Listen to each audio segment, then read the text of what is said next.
was saying City fans didn't really want to contemplate what life would look like, or many of them wouldn't want to contemplate what life was going to be like after Guardiola. But the club have obviously had to have these long-term plans in place. And as you mentioned earlier, Maresca was identified as the potential successor. You also talked about Erling Haaland and the way that you see him playing, even though he's getting all the goals. Does the fact that he's signed that really long contract with Manchester City suggest that the future is sort of built around him as much as any new manager that comes in? Yeah, I think it is. I mean, any player signing a contract of that length, it just indicates that that's his club. You know what I mean? We've said that from day one. He's a City lad. He's got a connection there with his dad, and yeah, they're building something special there. And I think he's going to be the spearhead of it. I think everything's going to be built around Haaland, and I think they'd be stupid not to. You know, I've said it before. I think at the minute he's the best striker in the world. I feel like if City continue putting the building blocks behind him and providing these players like Cherki, like Jeremy Doku, I think he'll be unstoppable. And he always seems to be getting better. I think his game improved last season. The season before, they were saying he didn't really get involved, he doesn't really come deep enough. But this season we've seen a different angle to his game. We've seen him dropping deep, we've seen him laying the ball off, we've seen him working hard in defence, on corners and stuff like that. So I think he's getting better and better, and the fact that he's signed that 10-year deal, it shows his commitment to the club. I mean, contracts these days, do they mean a lot? But I mean, the intent's there, and you can only see by the way he plays for City every week that he loves playing for the club. He'll be off to Real Madrid soon. Oh, Chris, pipe down, Chris. But listen, Manchester City have just got a new head coach. They're not looking to change everything around. A little bit repetitive. So if Maresca can sort of find a style which is a little bit, I'm not saying go gung-ho and you know, we don't want to do that, but if he can find a style that's a little bit more exciting with the players we've got, Jeremy Doku, especially like Ryan Cherki, Phil Foden, if he can find a system where them players are on the ball a lot and we can see the talents, and obviously Erling Haaland, sometimes watching him, I mean, he scores a fantastic amount of goals, but sometimes watching him you feel like there's more there. I know that sounds a bit crazy, but I feel like sometimes we don't get it in quick enough to him. And I'd like to see that with Maresca, but I'm sure he's got his own ideas, and like you say, the unknown's a little bit exciting at the minute. Lucas, what do you think of this idea of Maresca succeeding Pep Guardiola? Do you like the continuity of it? Do you think that there's going to be big changes? What are your thoughts?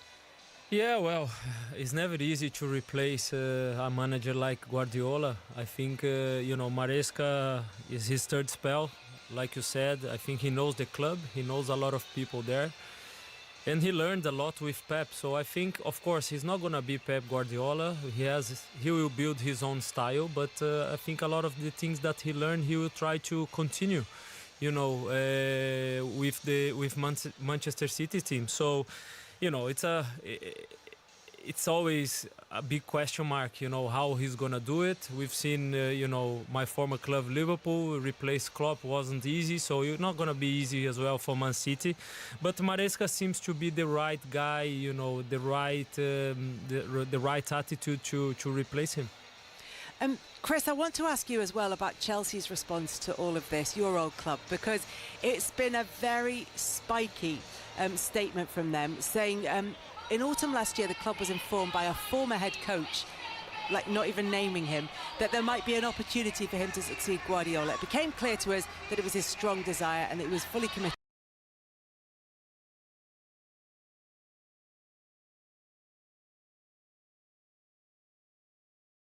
The training kit they warmed up in, it is white and black, white shirts, black.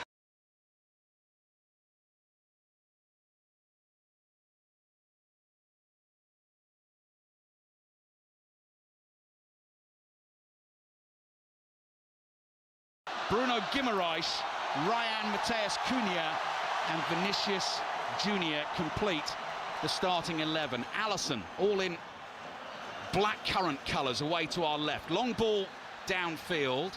Junior Ito gets a left foot on the ball. Dyson Maeder's already down on the floor, making an early challenge and took a whack. He's picked himself up and limps away from that. Hajime Moriyasu, the Japanese manager's made 4 changes to his team for this one. Next break in play I'll run you through the lineup, but that is not unusual for him. Sees it very much as a squad game and trusts every single player in his 26-man squad to do the job. Ball is back with Douglas Santos, Brazil's left back. Rugged-looking Alisson with the long dark hair, jet black beard. Clears away with his left foot. Japan trying to win it high up in the Brazil half. Paquetá's on the floor, flicks the ball back, and the referee, who is Maurizio Mariani, the Italian, gives Brazil an early free kick. 1 minute in, 0-0. Here's Chris Sutton. Yeah, Ritzo Doan, the right wing-back for Japan. He played one up, didn't he, in the game, which myself and yourself covered in Dallas against Sweden. So he's a versatile player. He's a left footer who likes to come inside and try and link the play. It'll be interesting to see how Brazil go about this game. Casemiro launches an enormous diagonal downfield ball, and it reaches Ryan, who brings it infield on his left foot. Passes to Guimarães. Back it comes to Danilo. Flick from Casemiro on the edge of the penalty area was elaborate, didn't find his man. Japan have lost it. Strike comes in, and the goalkeeper's happy to let that just whip by the near post.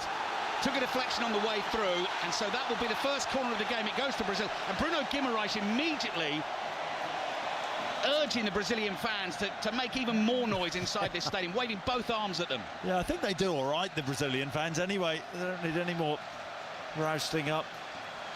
Guimarães has come out to this right-hand side to take the corner. It'll be a right-footed outswinger, and you think this is where Brazil can hurt Japan. Gabriel, who scores so many goals for Arsenal, has only ever scored one for his country. Yet to score at a major tournament.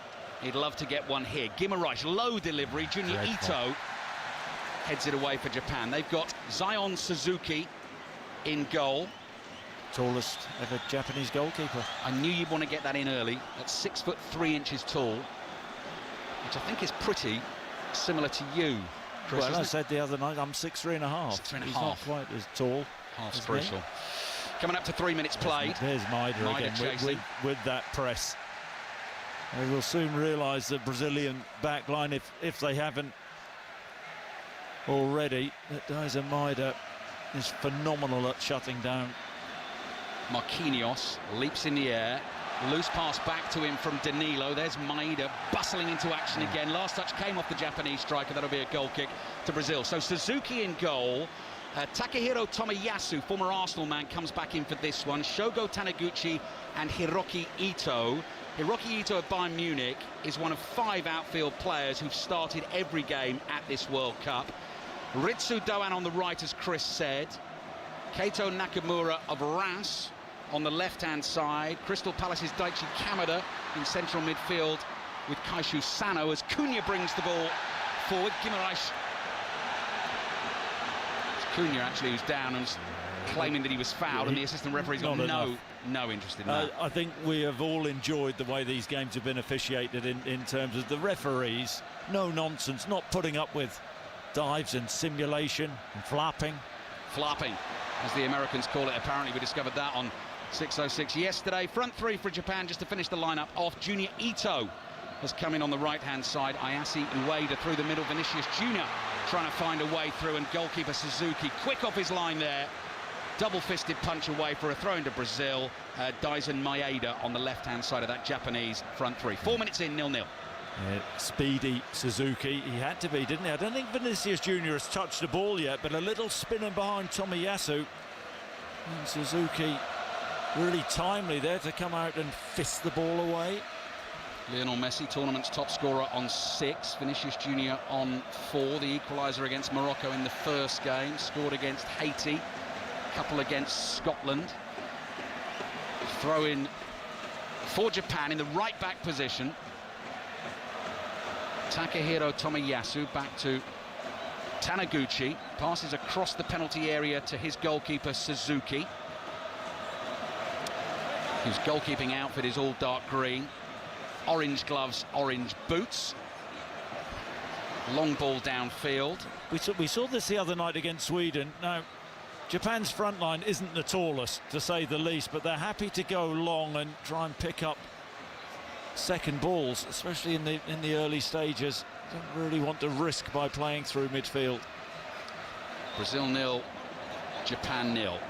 Marquinhos winning his 109th cap for Brazil alongside Gabriel, neither of whom were playing in Japan's 3-2 win against Brazil in Tokyo in October, as we were discussing before kickoff. Danilo, former Manchester City man, 1-2 with Ryan. Back to Ryan. Lovely first touch on the left boot. Clever pass through the legs of the defender. Early cross from Guimaraes, volleyed away by Taniguchi. Casemiro's glancing header. And back it comes to Gabriel in the centre circle, who quickly goes to his left to Douglas Santos. First couple of touches for Vinicius Junior. Speeds into space, receives the pass, controls it. Down he goes. Sano makes the challenge, and Brazil get the free kick. Just drifting deep. Is playing quite central, Vinicius Junior, in the early stages of the game. Cunha doesn't play up against the centre-backs. He's dropping deep as well, trying to create little overloads, and there's an opportunity for Brazil. Gabriel's gone forward for this free kick.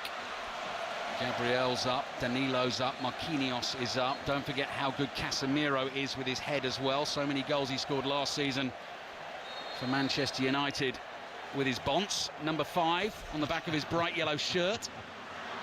And here comes the free kick from the inside left channel. High, dropping down, corner 6-yard box. Goalkeeper spilt it. What a catch at the second attempt. That was like a slip fielder, nearly shelling one, and then reacting quickly to grab it and take the catch before the ball hit the ground. Well, I like to see keepers catch the ball, as you well know, but he got away with that. A bit slippery for Suzuki initially. Suzuki's got the ball 2 yards from his own goal line. Doesn't want to hang on to it there too long. Tomiyasu receives it from him. Down the right he goes to Doan. Doan is challenged, and the last touch comes off Douglas Santos, so that will be a throw-in to Japan. Neymar's face has appeared on the giant screens at either end of the stadium, so obviously in the world we live in now, and the cult of celebrity and the importance of the individual, that gets one of the biggest roars. One substitute appearance in the tournament so far for him. 0-0. We think this is going to be a tight one here in Houston. Tough draw for both of them, actually, so early in the tournament. Brazil won Group C and got the runners-up in Group F. Winners of Group F, Netherlands, got a tough one themselves because they've got to play Morocco. Winners of this game, though, will play Ivory Coast or Norway. And we've got full commentary on their game in Dallas tomorrow. Chris and I will bring you that one from 6 p.m. UK time. Marquinhos inside his own half. Patient passing from Brazil. Casemiro on the Sunday stroll just walks across the halfway line. Guimaraes gets involved, the Newcastle man. Orange boots, pretty much everyone either in orange boots or pink boots. Ryan wide on the right. Low pass infield to Guimaraes. Japan have pretty much every outfield player behind the ball. Ueda, the centre-forward, comes in to try and nick it off Guimaraes. He gets it back to Marquinhos, whips it across to Gabriel, 45 yards from goal. 1-2 with Vinicius, and then Vinicius comes a-wandering here into the middle of the pitch. He's taken up a position in the number 10 role as Marquinhos feeds it out to Ryan on the right. Early cross with his left foot. Wide it goes to the left back, Santos. Volleys it first time back to Gabriel. They're just trying to pull Japan out of position here. Floated by Casemiro wide. Santos controls.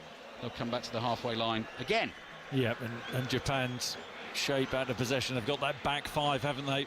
4 across the midfield, and Ueda in the zone up top. Happy to sit in. Bit of discipline and say to Brazil, you try and break us down. We win the ball back, though, and we are going to counter. Not just counter at pace. Ball over the top, in behind Japan. Danilo is there, bounces twice, hooks it across goal towards the far post, drops down, chested down. Brave header from Doan. Guimaraes receives it edge of the box, and he hits his own teammate, smack in the face with the strike. Play continues. Paqueta, wasn't it? Yeah, Paqueta. He took a whack in the face. No, you're right, Chris, actually. Paqueta. I was just checking on his pronunciation before the game. I'm so used to saying Paqueta. Again, ball into that Japan penalty area. Header sideways. Clever one, actually. Goalkeeper able to come out and get that on the bounce. Brazil 0, Japan 0. Vinicius Junior just trying to exploit that space in behind the Japanese back line. Japan certainly haven't found any real rhythm on the ball. I think in these early stages they are happy to sit deep and contain. Junior Ito receives the ball inside his own half, plays back into midfield to Sano, who's coming for Tanaka. Classic example, exactly, Chris. Classic example of the manager changing things when you think, well, why. He was so good. Moriyasu, he's the Japanese Tinkerman, isn't he? Yes, quite right. Hiroki Ito, Harry Kane's teammate at Bayern Munich. Here is Sano, who's coming for Tanaka. Short, stocky figure, off-white shirt, untucked, number 24 on his back. Taniguchi plays to Tomiyasu. Ball back into the Japanese midfield. Space to work with here on the left-hand side. Wide it comes to Nakamura. First touch of the game for him. Good ball in. Marquinhos is able to leap and head it away. It bounces on the edge of the Brazil penalty area. And then it's laid off by Paqueta to Santos and cleared. Japan should be able to pick up the loose bits. That's a 50-50 with Vinicius there. Vinicius is fouled by Sano, both going for the ball. Vinicius down hurt. All we can see is his back flat on the floor. Free kick Brazil. And Vinicius asking for a yellow card. Ooh. I mean, Sano is slightly late and stands on Vinicius Junior's right foot, but I don't think a yellow card was given, or what was it? I didn't see it, Chris. Oh no, there we go, up on the screen. Did get one. Well, you're not allowed to tackle the big stars, are you? Don't think you're allowed to ask for yellow cards, actually, Chris, are you? But again, it's a little bit late. We'll have to be careful now. Yes, Sano, who's in for Tanaka in central midfield, whose job is to do the chasing and the pressing and the harrying and the tackling, cannot miss time one now in this game. There we go, confirmation on the big screen inside the Houston Stadium, home of the Houston Texans. Casemiro to Gabriel, Guimaraes, first time ball back to Casemiro, the conductor of this from his deep lying midfield position towards Vinicius, can't control that with that sore right foot. Doan brings it away for Japan, turns, plays back to Tomiyasu, he in turn comes back to the goalkeeper. Quick first time ball to the middle of the three centre-backs, Taniguchi. Rolls it back to Suzuki again. Can't take too long there. Couple of touches and then thumps it downfield. Centre forward Ueda of Feyenoord. Got the first touch, couldn't control it. Brazil have the ball inside their own half. With Casemiro. Another one in the orange boots. Precise pass through the middle. On it goes. Cunha lines up the shot. And goalkeeper goes low, scrambles to his right, gets the touch, knocks it behind for a corner. It may just have been going wide. Yeah, well, Bruno Guimaraes is taking positions really high up the pitch, and he feeds the ball to Cunha, 22 yards out, left-footed. They've gone quick on the corner, Brazil, as well. Vinicius' ball into the penalty area. First time effort from Guimaraes is wide of the left-hand post. Cunha threatening to get on the end of it, but was never quite in range to do so. Brazil 0, Japan 0. Brazil have had the better of it so far, Chris. Look, they have, controlling the game, really. Japan mentioned they're disciplined, defending deep. Just seeing the Cunha effort once again, left-footed, centrally. Yeah, I think it's just heading wide. May have been catching the post, but Suzuki couldn't take any chances. Couldn't take a risk. Ito's ball is a good one through the Brazilian midfield. Junior Ito pops up in the inside left channel, dribbling. Challenge from Casemiro, slides into the back of him, gets an immediate yellow card and a free kick for Japan, 20 yards from goal. Great feat, wasn't it, from Junior Ito, just drifting from that right-hand side centrally. Lovely little shimmy, and then he was clattered by Casemiro, who sees yellow, and this is a real opportunity from Japan, left-hand side of the box. What, 21, 22 yards out? Yeah. I'd say this is the perfect distance, Bruce. This could put the cat amongst the World Cup pigeons, or as we discovered in Russia 8 years ago, Chris, as they say over there, this could let the goat into the vegetable garden. Right, Daichi Kamada is one who could hit it. Doan is there as well. We're not good at this end in free kicks, are we? Because this was the end where Ronaldo, we thought Ronaldo was going to hit one. Yeah. And then was it, Mendes popped it in, the left footer. So, yeah, it'll be interesting this. Doan, the right wing back, is over the ball. So will it be a lefty or will it be a righty? Could be the Doan left foot whip around the five-man Brazilian wall. Lucas Paqueta down, getting himself comfortable, just peering through the legs of his teammates there.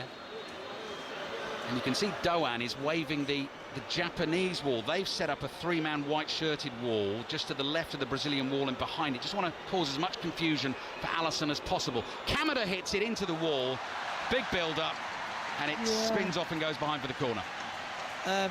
I don't know whether he was going there for they had a draft excluder, didn't they, Brazil? But I don't know whether he was going for sort of under the jump and over the draft excluder, which would have been interesting. Some of the great Brazilians here, former World Cup winners watching the game, although Ronaldo's busy on his phone at the moment, doesn't seem too bothered with the action. Sitting next to Roberto Carlos, I saw Dunga, captain of the winning team 1994, pitch side, brilliant central midfielder that he was.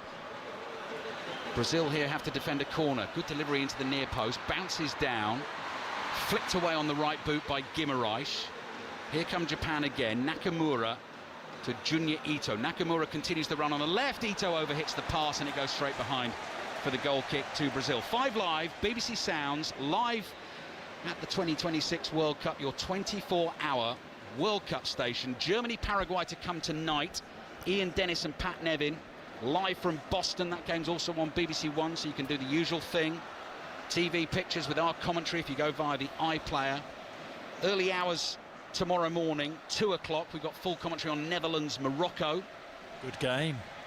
Good game that, isn't it? Another good game, Chris. And then you and I in Dallas. 6 o'clock tomorrow for Ivory Coast, Norway. Good game. Good game. And what are you going to say to this one? France, Sweden, 10 o'clock tomorrow night in New York. Good game. That's meant to be Brucey's line, isn't it? Good game, good game. Here's Maeda, looking for the cross in. Wins the throw, it comes off the legs of Gabriel. Yeah, they're quite flexible, aren't they, Japan, in the way that they play. There's Maeda, we know he can play centrally or off the right or off the left, just drifting centrally there. Japan's 5th World Cup knockout game, yet to win one, lost on penalties to Croatia at the last World Cup, which is exactly what Brazil did as well in the quarter-finals. Both ousted on penalties for Japan.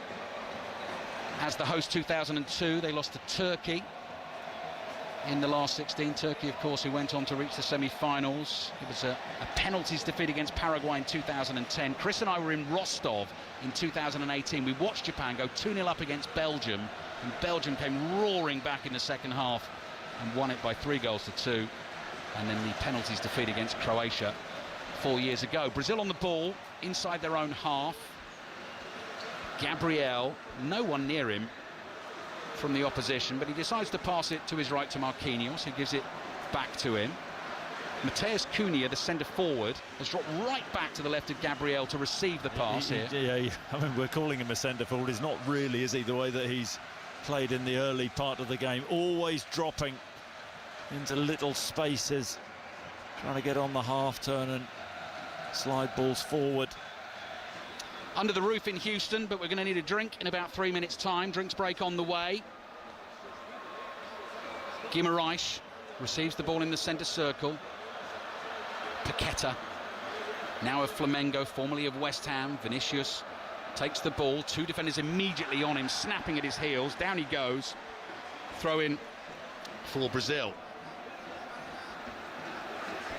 Taken quickly. Across it comes to Marquinhos. There's Danilo. Yeah, he'll be more at his age, more of a back support, right back.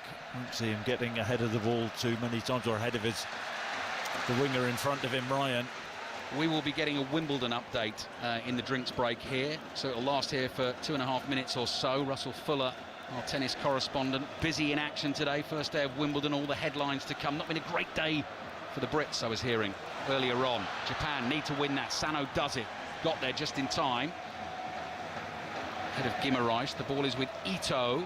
Ito fires it rather riskily across the pitch. That's read by Santos, who heads it down to himself, continues the run forward. Vinicius, Tomiyasu comes across to try and block him. Vinicius goes on the outside, gets the cross in. Taniguchi heads it away. Ball to the byline. Cut back from Paqueta. Tomiyasu is there. Clears for Japan.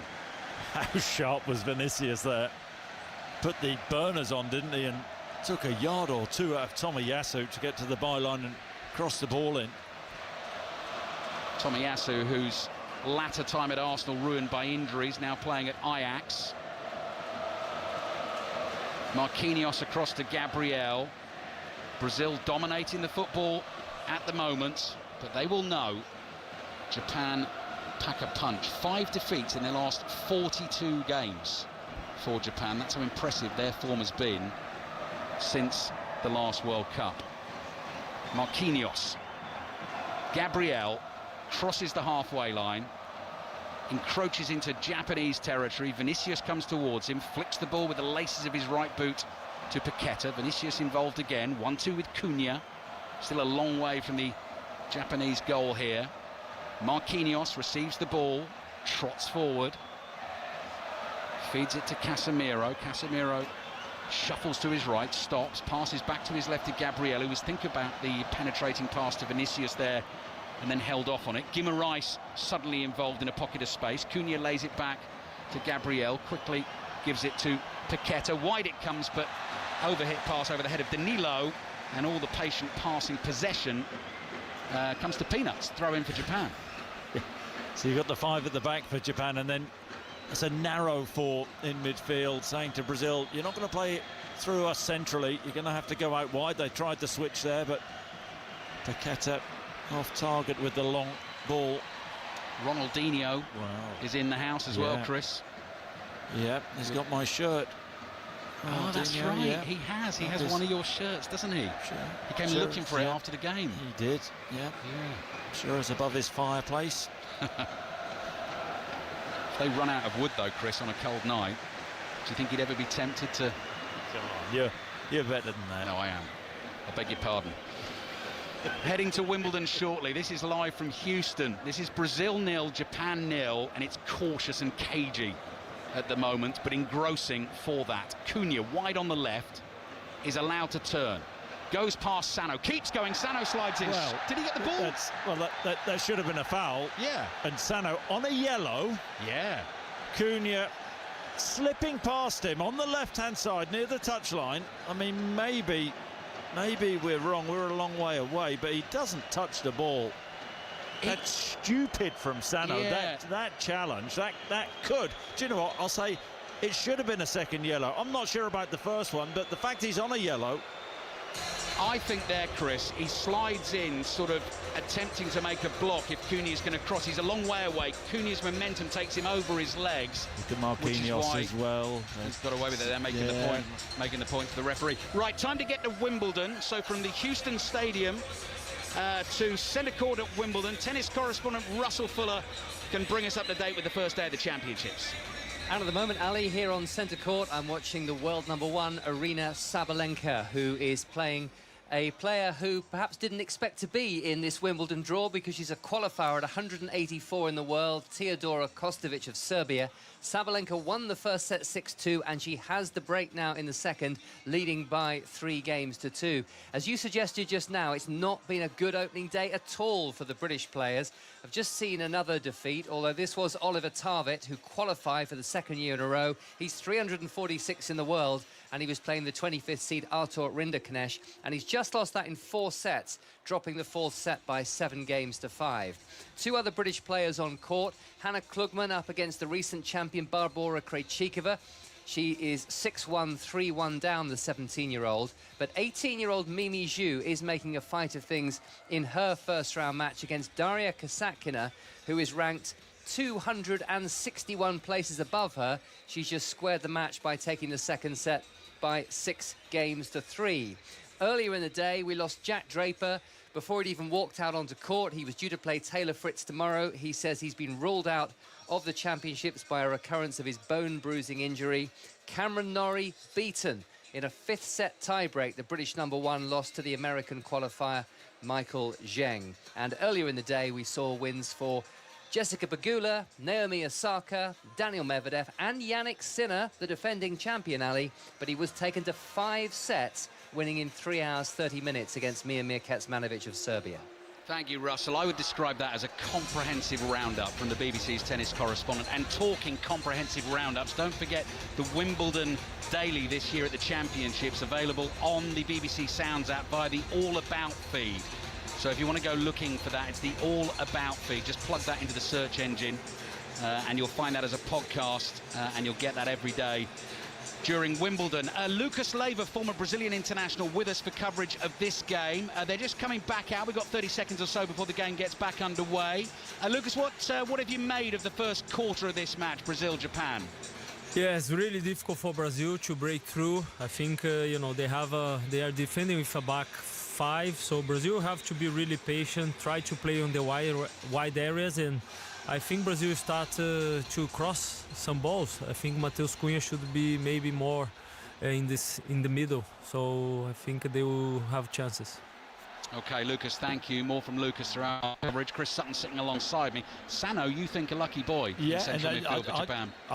I just wonder whether it has crossed Moriyasu's mind that he's not going to get another chance, is he? No. So, you know, we mentioned Tanaka. And he doesn't mind making changes, does he? Either at the start of the game or during the game. So, yeah, Sano's going to have to be careful. Nakamura's made a good run into space, attacking position on the right for Japan, and he's won a corner straight after the drinks break. Yeah, and there was that long ball I talked about, and it's all about who picks up the second ball. I think it was Nakamura who picked the ball up and popped it wide. Now, can Japan work something from a set play? 20 minutes or so left in the first half. They did against the Dutch, didn't they? Scored late on. Correct, in the 2-2. Here comes the corner from the right. A lot of movement inside that penalty area. An away swing. A powerful header is over the crossbar. It was a decent leap. It was a good contact from the centre-forward Ueda, but he couldn't keep it down. He scored 25 goals in the Eredivisie last season for Feyenoord, playing under Robin van Persie, and has a couple of goals at this tournament as well. Alisson, delayed a little there, chased furiously by Junior Ito. Brazil play out comfortably though, so Alisson's all in this sort of Fiorentina purple. Describe it as black currant earlier on. Bright orange gloves, bright orange boots, like his opposite number down the other end. Alisson, now the grand old age of 33, smashes the ball downfield with his right foot. Paqueta has lost out there. Ito quickly slams it back downfield. It comes all the way through to Alisson, 0-0. And you see the way Brazil are shaping up at times. Paqueta and Bruno Guimaraes are actually higher up the field than Cunha. Lucas Leiva saying Cunha needs to get himself in the box. I suppose it's a debate, isn't it, whether Igor Thiago would be that better fit. Started the first game when Brazil were pretty shoddy in that first half against Morocco. Cunha's started ever since. Here's Gabriel on the ball.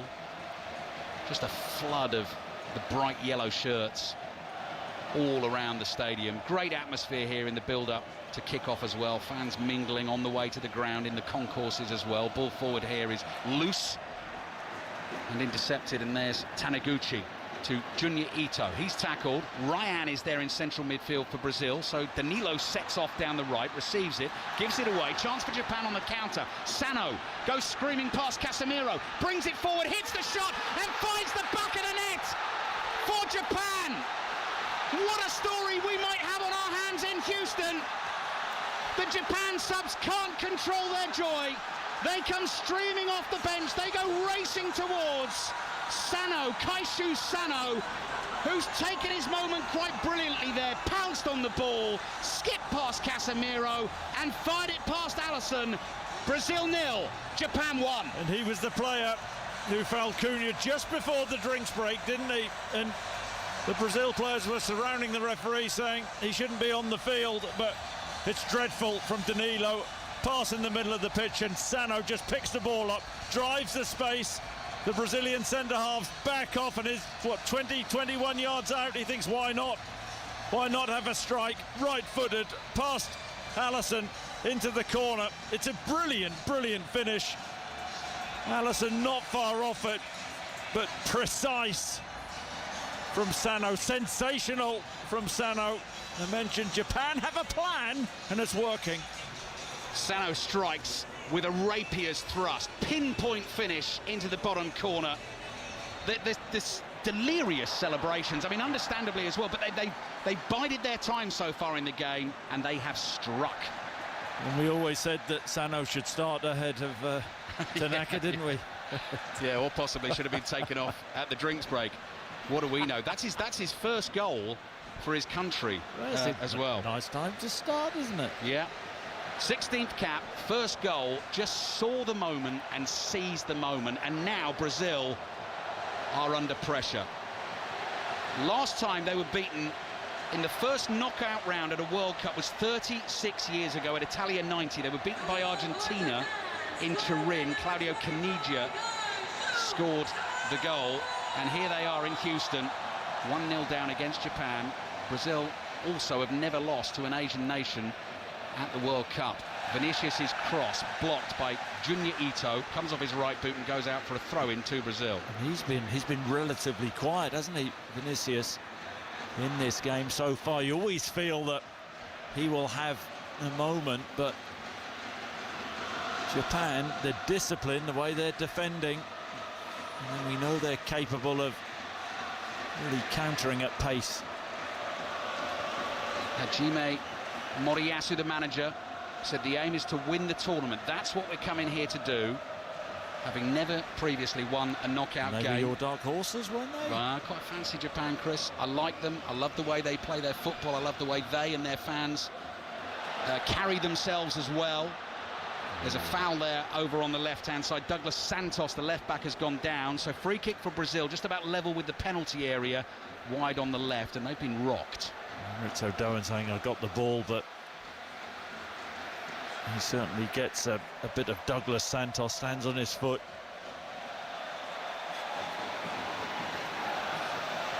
So Japan set up to defend the set piece. 1, 2, 3, 4, 5, 6, 7 white shirts all in a line 2 yards ahead of the penalty spot, and just the yellow shirts, the attacking players, sprinkled in around them.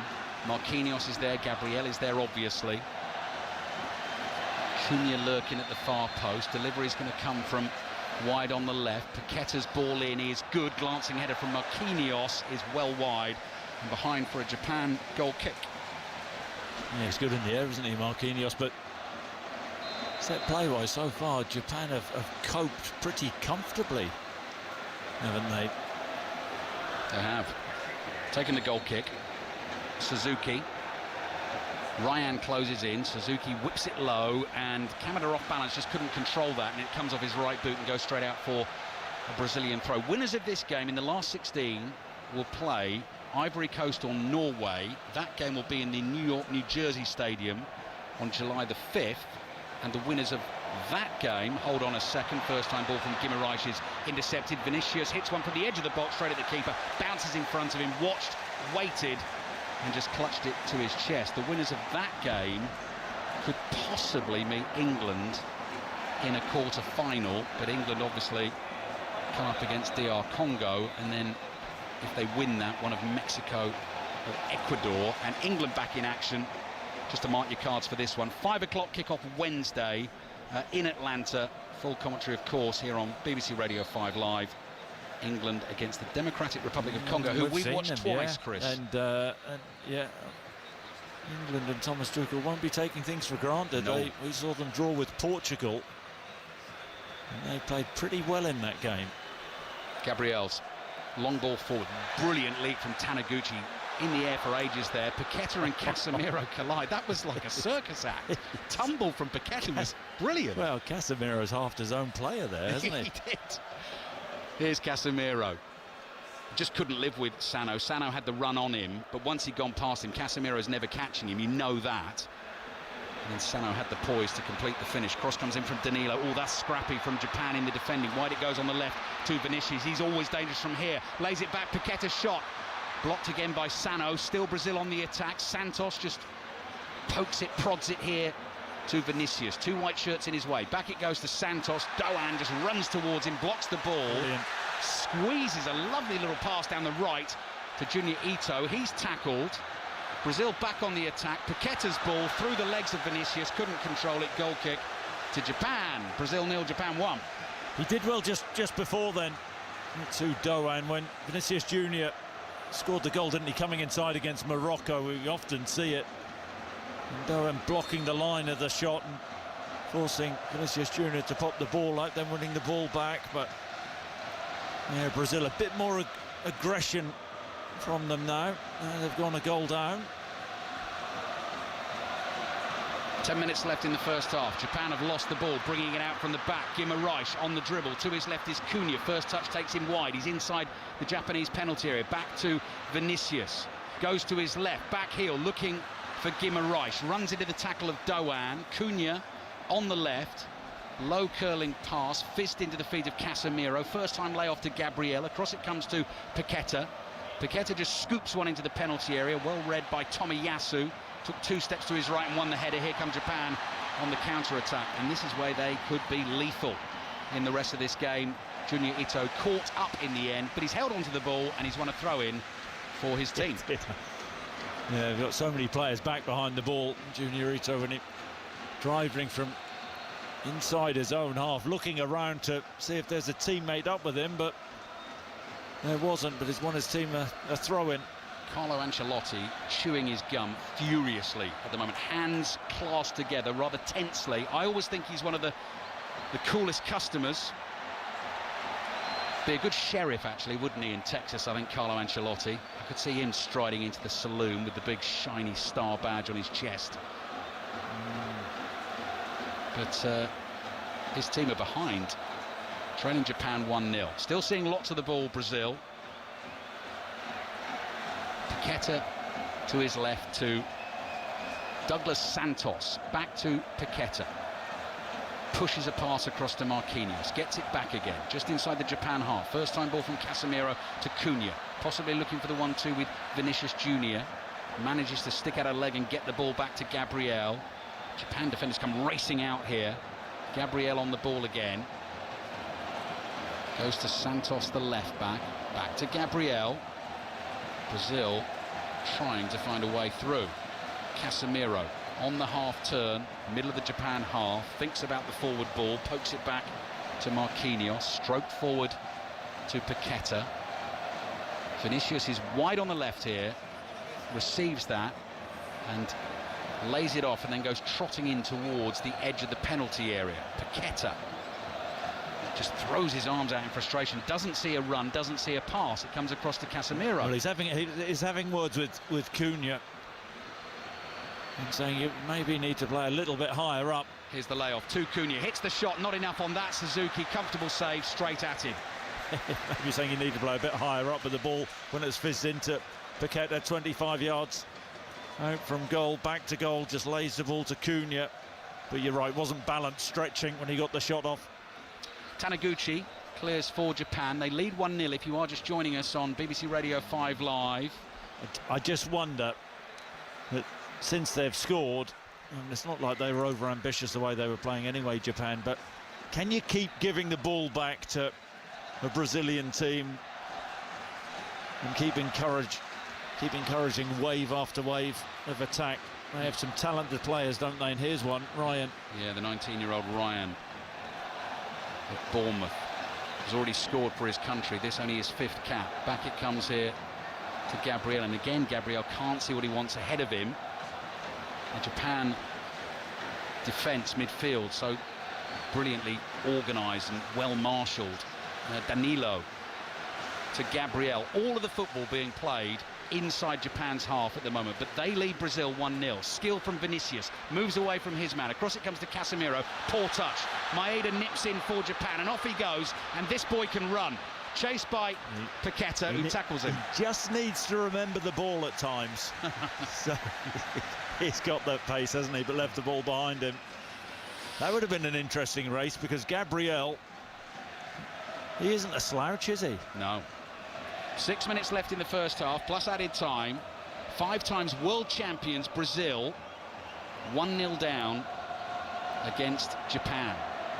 Ito back to Suzuki. Japan, who've only ever beaten Brazil once in 14 games. That game was in Tokyo in October. Otherwise 2 draws, 11 defeats. Gabriel has absolutely clattered Daisa Maeda there off the ball. Maeda picks himself up. Referee happy for the game to continue. I think Cunha might have been able to turn on that there, but Brazil have worked it out wide to the left. Here's Vinicius. Saved Brazil in the first game against Morocco. From that position on the left, got it onto the right foot and whipped it round the keeper into the goal. He's too far away from goal at the moment to do that. but he's the man they'll look to. Marquinhos strides forward, ball at his feet, comes out to Danilo, back to Bruno Guimaraes, running across the face of the Japanese penalty area, but a good 35 yards from goal. Paqueta wide to Santos. Cunha gets involved. Pinging the first time passes around. Paqueta's cross from deep. Beyond everyone, Suzuki comes, claims and says, thank you very much. Yeah, it's not a good crossing position. I think it's too central there and just tried to force that Paqueta. Brazilian boys getting frustrated. Nakamura passes back to Kamada. I'm thinking maybe in some of the previous World Cup knockout games there might have been a sort of inferiority complex possibly from Japan and some of their players, but it's definitely not that here. They know exactly what they're capable of, and they are proving it at the moment. Junya Ito out wide to Doan, who's done very little on the ball. I mean, we haven't really talked about Japan passing possession, but they have the goal. Taniguchi inside his own half. Crystal Palace's Daichi Kamada, number 15 on his back. Oliver Glasner describes him as a big game player. And Japan at the moment have 11 big game players out there right now. Tomiyasu side foots the pass to Doan. Doan scampers infield, back to Tomiyasu. Wide it comes to Doan. Junya Ito is there. Back to Doan. Doan takes it down the right here. Chased by Paqueta, turns, pass takes a deflection. Cunha's there for Brazil, bumps into his own man again, and that's gone out for a Japan throw. Referee doesn't know, and the assistant referee's got it. See him over there. Yellow flag got lost there for a second in amongst all the yellow shirts behind him. Although I know Chris is now going to say it's a yellow and orange flag, so don't make excuses. Good little spell that for Japan, though, just keeping the ball, popping it around Brazil, not really going anywhere. Can Japan get themselves a second, my word, before half-time? Then they really are in business. Doan to Junya Ito. Ito's cross looking for the run of Maeda in between two Brazilian defenders. Headed away. Kamada gets the first touch. Hiroki Ito, the left-sided centre-back. Another cross. Comes into the far post. Glancing header away. And Doan just lets that go. Lifts his leg because he knows that's going out for a Japan throw on the right. Yeah, Douglas Santos, who had to get a connection on the ball. Good ball in from the left-hand side. Famous Douglases is not one we've played on our long car journeys out here just yet. That could be for one for after this game on the long drive to Dallas. Ball comes back for Japan. Nice turn from Tomiyasu, fooled Cunha.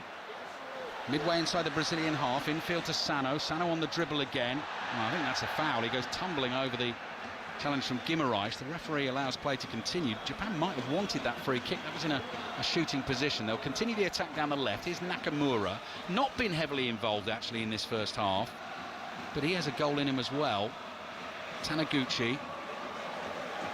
Cross here to Tomiyasu. Wide to Ito. Sano, clever layoff. Back to Ito. Ito slides the pass in, looking for Nakamura. Guimaraes read it. Brazil have given the ball away. Listen to the howls of frustration from the Brazilian fans all around us. We've got minute plus added time remaining. 5 Live and BBC Sounds. Story developing in Houston. Second knockout game of the tournament. Always looked tough for Brazil. They are trailing Japan by 1-0. And it's Japan who are controlling the ball late in the first half. Kamada floats a pass out to Junya Ito. First touch, thinks about the cross, then goes running at his man, brings it to the edge of the area. Left-footed shot is blocked. Chance for Brazil to come away. Guimaraes definitely caught by Kamada. Yellow card and free kick for Brazil. But I think Japan will be happy with that. Yeah, absolutely. And that's the two central midfield players for Japan who have been booked. It's a good touch from Bruno Guimaraes to just get the other side of Kamada. This Vinicius Junior was in that central striking position, looking for a ball through. So yeah, you'd say good foul from Kamada. Brazil have taken their free kick. Gabriel is creeping forward with the ball at his feet. Added time will come up on the board any second now. Japan leading 1-0 through Kaishu Sano's first ever goal for his country. Crossing to the Japan penalty area. Goalkeeper's off his line. Lob header.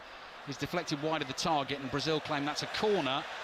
Referee, no, doesn't agree, and assistant referee also points for a goal kick. 4 minutes of added time, and Brazil, in terms of the tale of woe at recent World Cups, so since winning it in 2002, they've only reached the semi-finals once in the last 5. That one was a nightmare in Belo Horizonte when they lost 7-1 to Germany. Otherwise, they've reached the quarter-finals at the other 4. And as I keep reminding you, last time they went out in the first knockout round was back at Italia 90. Doesn't happen very often to the boys from Brazil. They're in trouble here against Japan. Kamada, inside left channel, 40 yards from goal, rolls the ball back towards him, encouraging Brazil to step out. Nakamura on his right foot, passes back to Kamada. Kamada across to Taniguchi, just over 3 minutes to play. Tomiyasu, well, that's off target. Poor pass from Tomiyasu, straight out of play. Ito didn't have a chance to control that, throwing for Brazil in their left back position. Carlo Ancelotti continues to chew, although the eyebrows currently remain firmly in place. Paqueta's hoisted clearance bounces. Kamada heads it back into his own half. Tomiyasu nods it forward. Kamada's there, 4 headers in a row there, and then flicked forward by Doan. No one can be bothered to chase that for Japan. They'll take a breather. Gabriel will go and collect it. 2 minutes left in the first half. And the longer this half has gone on, there was a bit of a response after the goal from Brazil, really pushing Japan back, but Japan have looked the team more comfortable as we get closer to half-time. That probably means Brazil will score now, I've said that. Not got long left in the first half to do it. Casemiro to his right finds Marquinhos, so all the play now has moved to our right. We've moved into the Japan half here. Brazil have the ball. Gabriel cross to Casemiro, deepest of the Brazilian players. Left-footed short pass to Marquinhos. Marquinhos just tiptoeing forward, looking for an option. But it's stationary players in the yellow shirts ahead of him. He's asking for a bit more movement, isn't he, Marquinhos? This time Gabriel. Gabriel straight through to Paqueta. Turns, tries to find Vinicius. Couldn't get there, cleared. Yeah, great players that they are, the Brazilians. It's so congested in there, isn't it? It's so tight. That's where Japan are enticing Brazil to play through that central area. We've got enough bodies in there, we can deal with you. Guimarães, crossfield ball, last minute of the first half. Brazil 0, Japan 1 at this World Cup. Winners to go through to face Ivory Coast or Norway. Another cross into the Japan penalty area. Ito chests it down, spins, volleys it away to the halfway line. As Chris said, after the goal, Japan had a plan, and they are executing that plan quite brilliantly. Danilo, powerful header into the Japan penalty area. Maeda's back there to chest the ball down, plays it back to the byline. Nakamura steps in, swings a right boot at it. Pass to Ito, volleyed forward to Ueda, and Marquinhos takes care of Ueda there. He had a lot to do because Gabriel was covering as well. And so Brazil get the ball back, last knockings of the first half. Carlo Ancelotti knows the whistle is about to go because he's out of his seat, his arms are crossed, and he's already ready to head to the tunnel, and he is going to need to inspire his Brazilian team, because at half-time they trailed Japan by 1-0. They dominated the ball for the first period of the game, but just before the half-hour mark, it was Kaishu Sano who spotted the moment and pounced, won the ball high up the pitch, skinned Casemiro, and it was a fabulous finish, Chris Sutton, to beat Alisson. And Brazil, they've got a spot of bother on their hands here. Yeah, they've got a lot of work to do, because in an attacking sense, Suzuki really hasn't been overly worked. I think there was an early save which may have been going wide anyway to his right-hand side, but other than that, the Japan game plan has worked absolutely perfectly, defending with a deep 5-4 in front, frustrating Brazil, and then they caught them on the counter. And you know, Sano, there's an argument whether he should have still been on the pitch, could have had a second yellow. The Brazil players thought so, but Japan lead. Is it such a great surprise? That will be a talking point at the end of the game, and I'll tell you what, it looks already like there's going to be a change at half-time for Brazil, because Lucas Paqueta has gone hobbling off the pitch, and he's had to put his arms around a couple of teammates to help him off the field. So yes, Sano's sliding challenge on Cunha, which could have possibly got him the second yellow card, stayed on the field, and he's scored the goal at the moment that has Japan in front as they look to win a first ever knockout game at the World Cup. Half-time in Houston, Brazil 0, Japan 1. Imagine being on course for your first ever win in a knockout game at the World Cup, being against the mighty Brazil. So it's been all good for Japan, more or less, across the first half, and they lead by a goal to nil. We'll be back with Alistair Bruce-Bourne and Chris Sutton for the second half of this one. We're also joined, of course, by former Brazil and Liverpool midfielder Lucas Leiva. Lucas, just to rub it in, with apologies to you, but with celebrations for anybody listening who's supporting Japan in this one, let's hear how that goal sounded on Japanese radio. Sano 開始ピッチの中央ドリブルシュートゴール決まった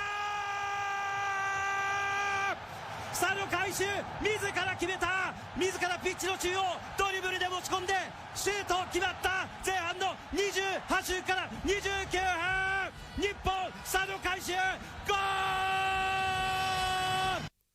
So while the Japan celebrations continue apace, Luca, from a Brazil's point of view, the timing of this goal, in terms of the tournament into which Brazil were growing and the game in which it felt at that point Brazil had some degree of control.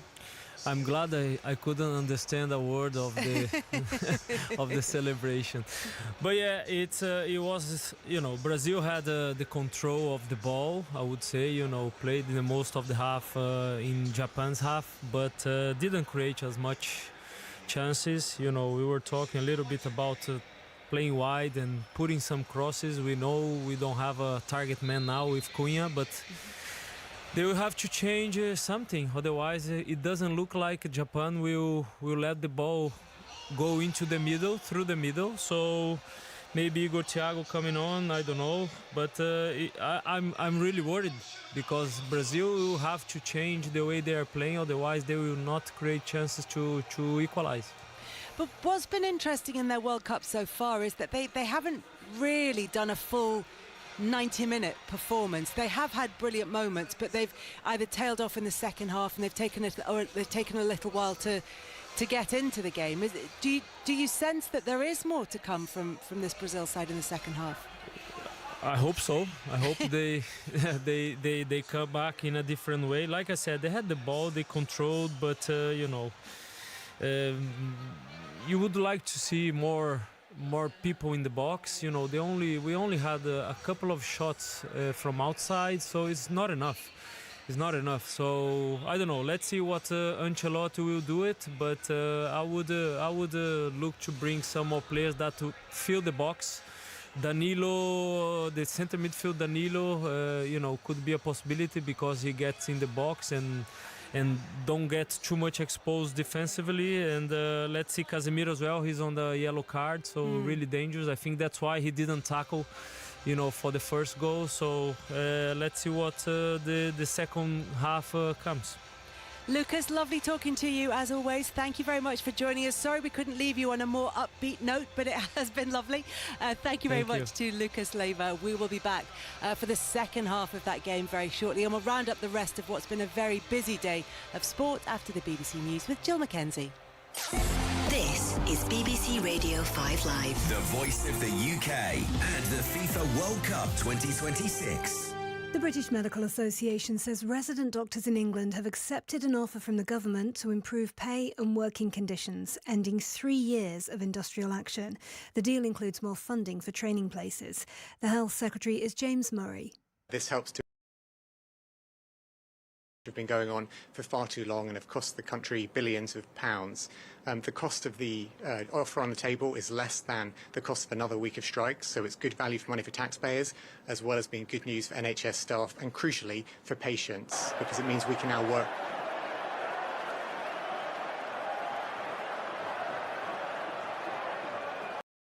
Welfare centre in Stade, near Hamburg. All the victims were adults. One person's been arrested and 2 more are being investigated.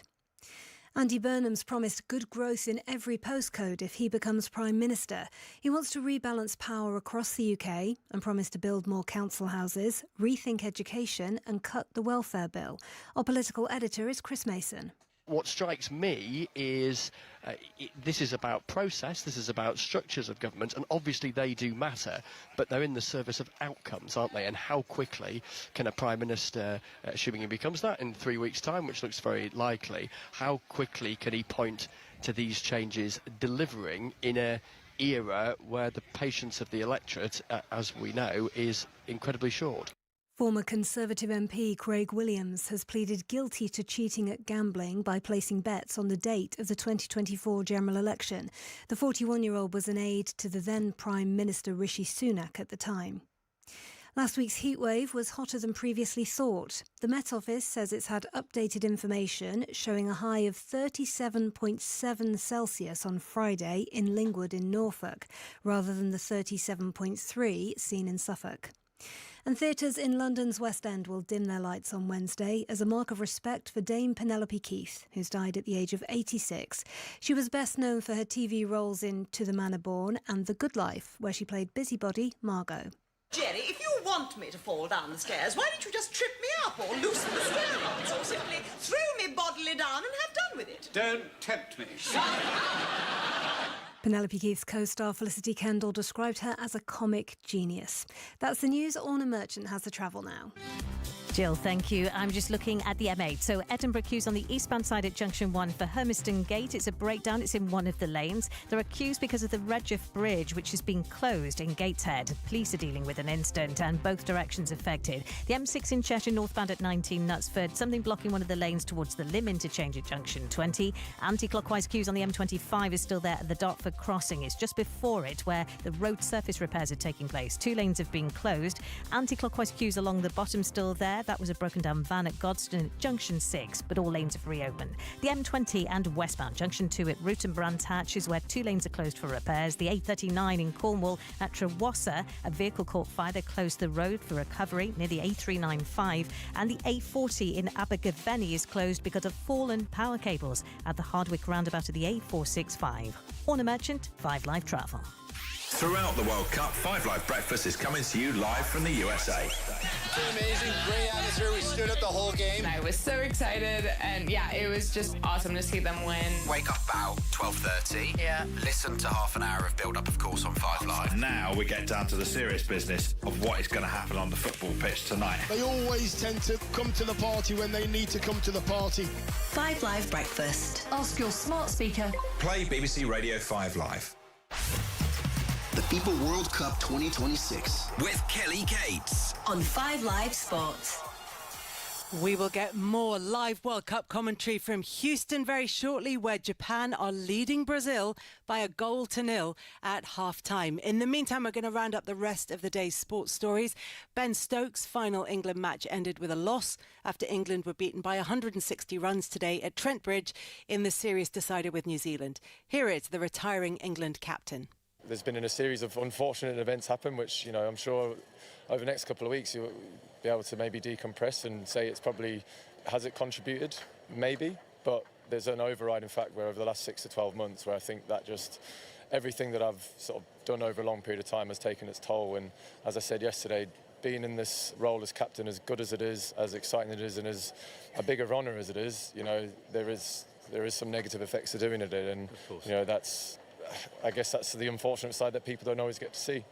Are you really going to sit on the sofa next summer watching the Ashes from home? I mean, I don't know how we've gone from yesterday. I guess you're asking me about the Ashes pushing next you on year. Come on. Don't flannel. Are you really going to sit on the sofa and watch the Ashes? Over the next year, I'm not sure of, what's... physically, I won't be able to be in shape to be able to rock it out there and play. You're playing for Durham, won't you? Yes, a little bit different. Look, I guess, again, people can say what they want to say. They can have an opinion about everything they want to do. But look, I am incredibly content with everything right now. I'm done, mate. That was Ben Stokes with Jonathan Agnew. It's day 1 of Wimbledon. Pat Cash is with Gigi Salmon, and Gigi, Yannick Sinner was in action today. Yeah, he certainly was, Kelly. And I think, Pat, can we put down his 5-set win over Mehmet Kecmanovic down to a little bit of rust? Because this is the first time he's played on the grass this year. Yeah, absolutely. It's it's always a nervous time when you come out defending champion. Fresh grass court, he was just absolutely rusty. This is his first proper match on the grass, and Kecmanovic is a heck of a player. I mean, he's he was ranked around 30 in the world, really clean ball striker, and Jannik made a lot of mistakes. I mean, he was in a bit of trouble there, 2 sets to 1 down, but he fought on as we expect him to, and.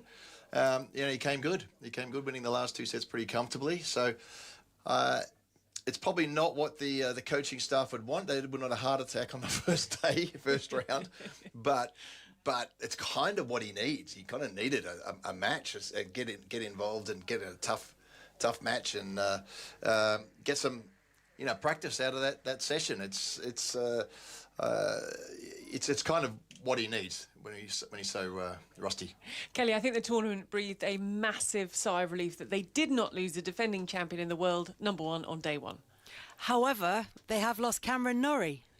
Oh, Kelly, it's been a bad day for the Brits. I should say we've just lost a couple in recent moments. Hannah Klugman has lost, as has Mimi Zhu. And that is, I heard him speaking earlier, Pat, but Cam Norrie losing to the qualifier Michael Zheng. That's 6 defeats in a row now for Norrie. Yeah, I mean, players' careers go have ups and downs. Michael Zheng is. I was out at qualifying with a player, and he practiced with him, and I knew him as he's a very good player. And the players who come through qualifying, they had 3 tough matches, and they're really, they're really match toughened. They're used to playing on the grass. For Cam. His form's a little bit down at the moment. It would seem like a really bad loss to lose to a qualifier, but in actual fact, there's no bad players out here, as we know. So, disappointing for Norrie and the British fans, and I'm sure Cam will come back strong in the next few months, but, it's a disappointing loss. Kelly, that's 9 Brits down today of the 11 that started. 1 on court, 4-1 down at the moment, and 1 still to come. Gigi, thank you very much, I think, and to Pat Cash as well. Now, this afternoon, Manchester City confirmed that Enzo Maresca will succeed Pep Guardiola as their new manager. He signed a 3-year contract. Sources say that City will have to pay Chelsea £17 million, but neither club has confirmed the final settlement figure. Spanish football expert Guillem Balaguer joins us. Guillem, we've been expecting this one, but what's been interesting is to hear everybody's side to how this has transpired. And what Maresca has said is that while this is a huge challenge, he's going into a club where he feels that everything is set up for him for success. He's very much looking forward to this. Isn't it an intelligent decision if you think from the point of view of a transition from years of success to somebody that knows the club, that knows the style, and will continue with the style? And I'll tell you more, I'll be very surprised if Pep Guardiola has not had a say in this. Of course, he would just be asked about it. And what he would tell you, possibly, is the story of when they first met, when Enzo Maresca went to see Pep Guardiola. And generally, Guardiola either shakes your hand and moves on, has a coffee with you if he likes you, or have lunch and then dinner. And that's the kind of thing that happened with Enzo Maresca. He has an expression for those people that he can learn from as much as listen to, and vice versa, which is that he's got a great touch. Aquest la toca in Catalan. And he felt the same with Enzo Maresca as he did with others that could have evolved the football of Manchester City, like I would say Luis Enrique, Vincent Kompany, or perhaps Roberto De Zerbi. But Enzo Maresca, as I said, knows the club, knows players, and he just fits in so well, doesn't he? He does fit in well, and it does have that continuity, like you say. We were talking to a Manchester City podcaster a little bit earlier on, and he was saying of the City fans that he's been talking to, they're actually not too worried about continuing the Guardiola style of football. There is a section of City fans who are looking forward to something different after 10 years. What will Enzo Maresca bring that is very different for somebody who, on the one hand, does feel like the continuity appointment? So it's not good to win a lot in that way. And by the way, I made the point, Guillaume. I made the point. I know. But also, what Pep Guardiola were they talking about? The Pep Guardiola at the beginning, the one in the middle, or the one at the end? Because it has been also an evolution. You're talking about somebody that understands the style. By the way, remember that this squad has been built because of that style. And style that has to do with possession, with pressure high, with high tempo, with using the wings. And that will certainly continue. But this style is something like the Transformers. So they move in different directions. The essence remains the same. And if there is one brain that can evolve that, that's certainly Enzo Maresca, who has come in not just as a head coach, but as a manager. He's taking decisions related to players that come in and go out. So it has to be that way to mold the squad to what he is. What he wants to put on practice. And one thing I will tell you as well is that players love him because he makes them better. So he's not just somebody that has got the bigger picture, if you like, but also the little details, which he worked so hard on that treble season with next to Pep Guardiola, and did so as well at both Leicester and Chelsea. Guillaume, for now, thank you very much. They're about to get underway for the second half in Houston, where Japan are leading Brazil by 1-0 as we head into the next 45 minutes. In the company of Chris Sutton and Alistair Bruce Ball. Thank you, Kelly. Yes, we could be on the way for a fairly seismic World Cup shock. And when I say that, Chris, I don't necessarily mean the form of the two teams. I just mean Brazil's standing in the game and the expectation that everyone has of Brazil at a World Cup. If Japan get the job done here, there will be a lot of people surprised by that. I don't think you will be particularly surprised. Well, you've obviously read my BBC predictions. I went for a Japan win. But no, you're right in terms of it being Brazil at a World Cup. If they did get knocked out in the last 32, it would be humiliation in Houston, wouldn't it? Certainly would. So Brazil trail 1-0 at half-time. You can hear the countdown inside the Houston Stadium, entertained by the mariachi band, the Houston Texans mariachi loud, band. Weren't they? At half-time. Quite our ears might get a little rest. They really do boom it out pre-match, half-time, after the game. Right, Endrick is on for Brazil. Straight onto the ball immediately, the 19-year-old. Endrick dribbling, passes to Cunha. Back it comes to Ryan. Ryan, just outside the Japanese penalty area, works it to his left. Vinicius' cross into the far post. Suzuki reads it well, leaps high, catches, and falls to the floor. So, yeah, must say that, Chris. Lucas Paqueta, we thought he was coming off. He hobbled off at the end of the first half. And they've gone for 19-year-old Endrick, who was playing club football at Lyon on loan from Real Madrid. Does have an international goal or two to his name, most notably against England at Wembley in 2024. Now he's on at the World Cup, but it's Japan coming forward, this time with Nakamura. Junior Ito was making a little run into the penalty area. Nakamura tried to find him, the pass was blocked. Early cross comes in from the left of the far post. Ueda went for it, might come to Doan. Just wasn't ready, was he, Doan? He's on his heels at the far post. The ball goes to safety, actually. That was half a chance. Just wondering how Brazil are going to line it up, looks like we're a long way up here, but I think Endrick has gone as a central striker, and then There's Cunha, he's so adaptable, isn't he? I mean, he barely played as a striker in the first half, always dropping deeper, trying to knit things together from a Brazil point of view.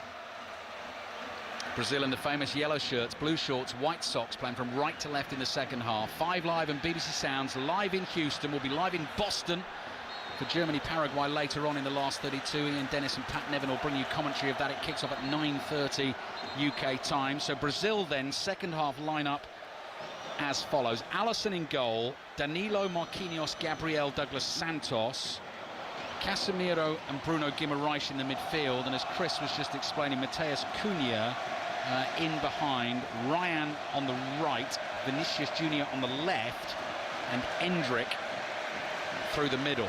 Vinicius on the dribble for Brazil, brings the ball infield from the left-hand touchline. Endrick looks for the layoff down to Bruno Guimaraes. Japan get bodies in the way. Maeda comes sprinting away with the ball at his feet and is eventually knocked over on the halfway line by Danilo, and Danilo will get a yellow card for the challenge. Yeah, and the Japan tactic should get the ball out left to Daisen Maeda there. He is absolutely rapid. Drawing the foul, drawing the free kick. Danilo perplexed look on his face, but Maeda had got away from him and it hauled him down. Martin O'Neill described Dyson Maeda's finish to the season for Celtic as they went on to win the double as Larsson-esque, referencing Chris's former strike partner. Bit disappointed he didn't mention me. Sutton-esque. Scored 9 goals in 7 games as Celtic won the double under Martin O'Neill. Japan lead Brazil 1-0 here. Japan have Zion Suzuki in goal, Tomiyasu, Taniguchi and Hiroki Ito as the back three. Ritsu Doan the captain, Kaishu Sano the goal scorer alongside Daichi Kamada in central midfield. The ball has gone out of play here for well, Brazil thought they were getting a throw, but it's actually a foul on Tomiyasu by Cunha. Well, they get away with one. Cunha put Tomiyasu under pressure. Tomiyasu with a heavy touch, letting it get away from him. And Cunha there was a bit of contact, not that much. Sano and Kamada, central midfield, Nakamura on the left, and then Junya Ito, Daisen Maeda, and Ayase Ueda of Feyenoord as the centre forward. Trying to get onto the ball here, he's got Gabriel wrestling him. Ueda does so well to hold him off. Casemiro steps forward, plays a ball into Endrick's path, and Endrick looks for Vinicius, and his pass just ahead of him, which meant Suzuki was able to come out to the edge of his 6-yard box and gather it. Yeah. He's built a little bit like a bull, isn't he? Endrick has that physicality, low centre of gravity. Trying to find Vinicius Junior there, but heavy with the pass. Maeda on the left, Junya Ito trying to get up with him. Marquinhos does really well to stick with Maeda. Alisson clears with his right foot, only as far as Kamada. Kamada across here to Doan. Doan is forced backwards, looks for a pass down the right-hand touchline. Sano have made the run, now it's flicked in field to Kamada. Little stat flashed up on the screen there. The last time Brazil came back from trailing in a World Cup match at half-time, probably haven't trailed in that many World Cup games at half-time, I don't know how many it's been, but was back in 1978 in the third place, fourth place match against Italy. Does that matter? It's just information, Chris, it just brings colour, you know. Yeah. You hope sometimes. Flick from Ueda. Ball rolls across the halfway line. Brazil quicker to it. Guimaraes' pass not good enough for Vinicius. Cleared again, but only as far as Douglas Santos. Vinicius gets another go. Japan's defenders backpedaling, eyes widening as Vinicius comes tearing towards them. Clever ball from Vinicius back to the edge of the penalty area to Guimaraes. Guimaraes looking for support. It comes from Gabriel, Arsenal's centre-back. Guimaraes of Newcastle working it onto his right foot. On the turn on the edge of the penalty area is Cunha. Casemiro, I beg your pardon. And here is Casemiro again. Cunha a little bit further forward. Gabriel's going to float across into the box. Not very good. Headed away by Ito, and the ball will run away for a throw in to Brazil on the right. Yeah, they're working so hard again defensively, Japan. I mean, I did compare them with to like an army of ants. They all know what their role is, don't they, within this framework? Yeah, all helping each other, working for the cause. Really unified squad, Japan. Vinicius's ball. Laid back to him by Guimaraes, 25 yards out. Sees space on the right-hand side. Danilo's cross into the penalty area. Header from Guimaraes, well saved by Suzuki. Threw himself to his left, got both hands to it, and palms it away. Well, they've really loaded the box there, Brazil. And Japan getting deeper and deeper. Bruno Guimaraes, really good contact on the ball. Thunders the header from about 10-12 yards out. Danilo with the cross. And Suzuki actually comes off his shoulder more than his head. Suzuki equal to it. Yeah, Suzuki revved up for the save. Here's Vinicius. Vinicius, low pass to the edge of the penalty area. Casemiro lets it run. Danilo with another cross. Looking for Vinicius at the far post. Headed away. Junya Ito has given it away. Early pressure building on the Japan defence in this second half. Endrick on for Brazil. They trail Japan by 1-0. In this last 32 knockout game. Vinicius gets the cross back in. Hendrick tries to get the shot away. Japan do enough to scramble the ball away, but they haven't got anyone to collect it further up the field, and so it's coming straight back at them. Marquinhos walks forward with the ball at his feet, across to Gabriel. Just 7 minutes gone in the second half. Tension, drama, excitement, noise building inside this stadium. Cross comes in from the left. From Douglas Santos, headed up in the air. Junya Ito jumps, nods it down. Vinicius is waiting for Brazil, Japan having never won a knockout game at the World Cup. This their 5th attempt. This against the mighty Brazil. Cross comes in from the right this time towards the far post, headed back across goal. Oh, how's that been kept out? Hit about 2 or 3 bodies. It looked destined for the back of the net. It was a header from close range. And here's the break. And here come Japan on the break.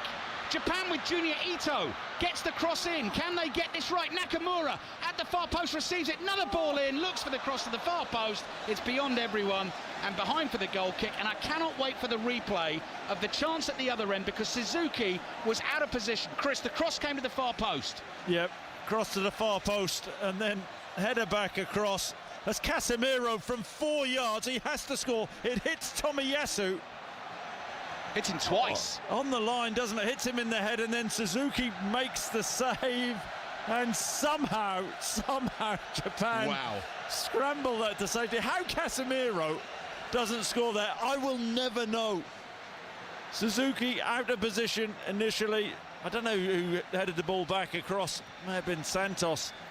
And then Casemiro, the goal gaping, and hits Tomiyasu. Casemiro scored 9 goals for Manchester United last season, 8 of those with his head. When it lands to him, comes to him in those positions, you expect it to be in the back of the net. Here come Brazil again, cross in from the right.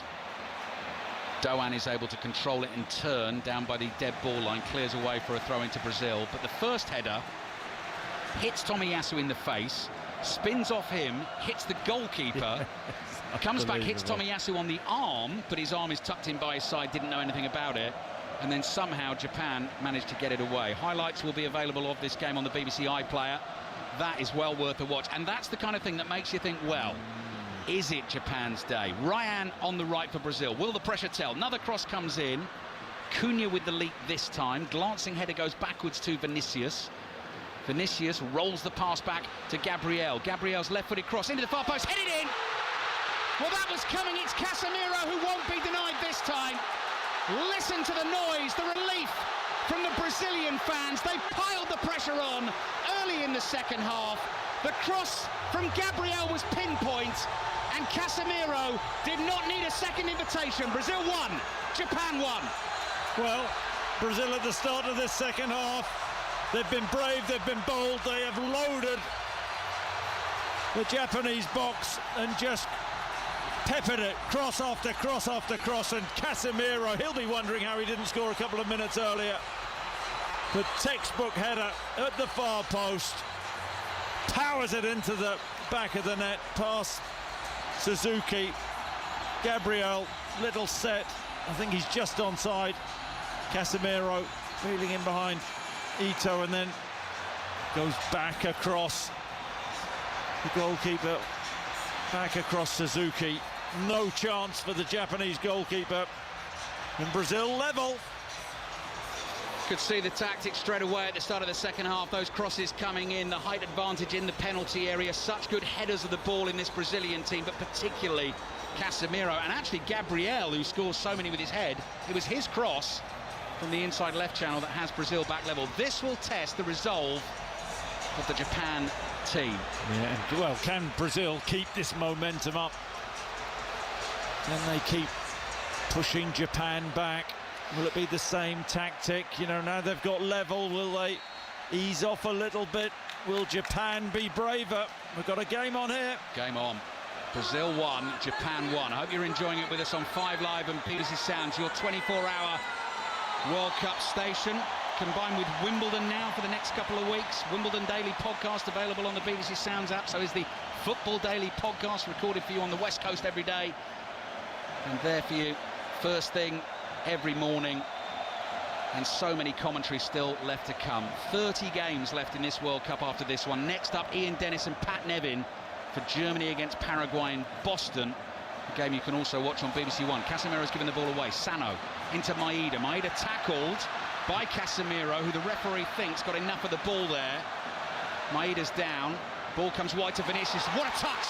Knocks it through the legs of Tomiyasu. Stadium comes alive. Vinicius on the dribble. Beats another man. Flicks it with his right foot. Hits the post.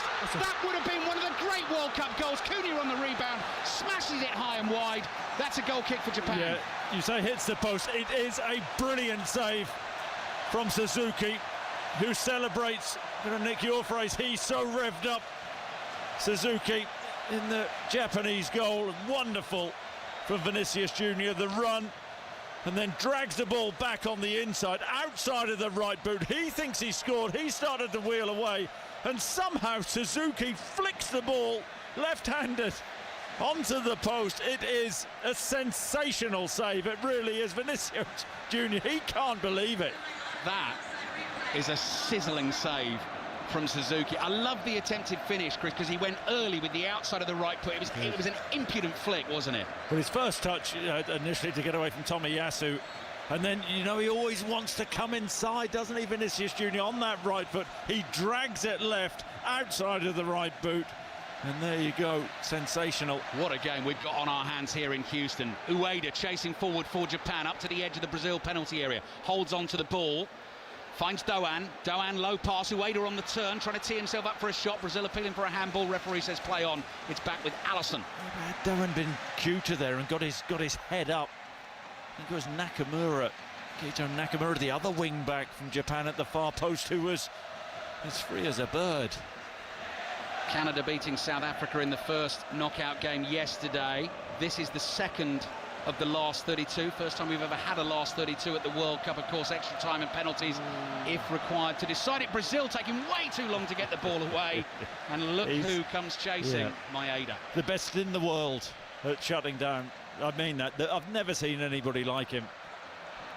He's a one-man closing down machine. Nearly caught Gabriel with the clearance from the back. Ball is headed forward. Need the fella in front of us to sit down or stand a little bit further back, otherwise we're going to struggle to see this action in the second half. Free kick for Brazil, which they take inside their own half. 1-1. Been a good response, hasn't it, from Japan since the goal? Yeah. Oh yeah, Japan will not be cowed. They will not be daunted.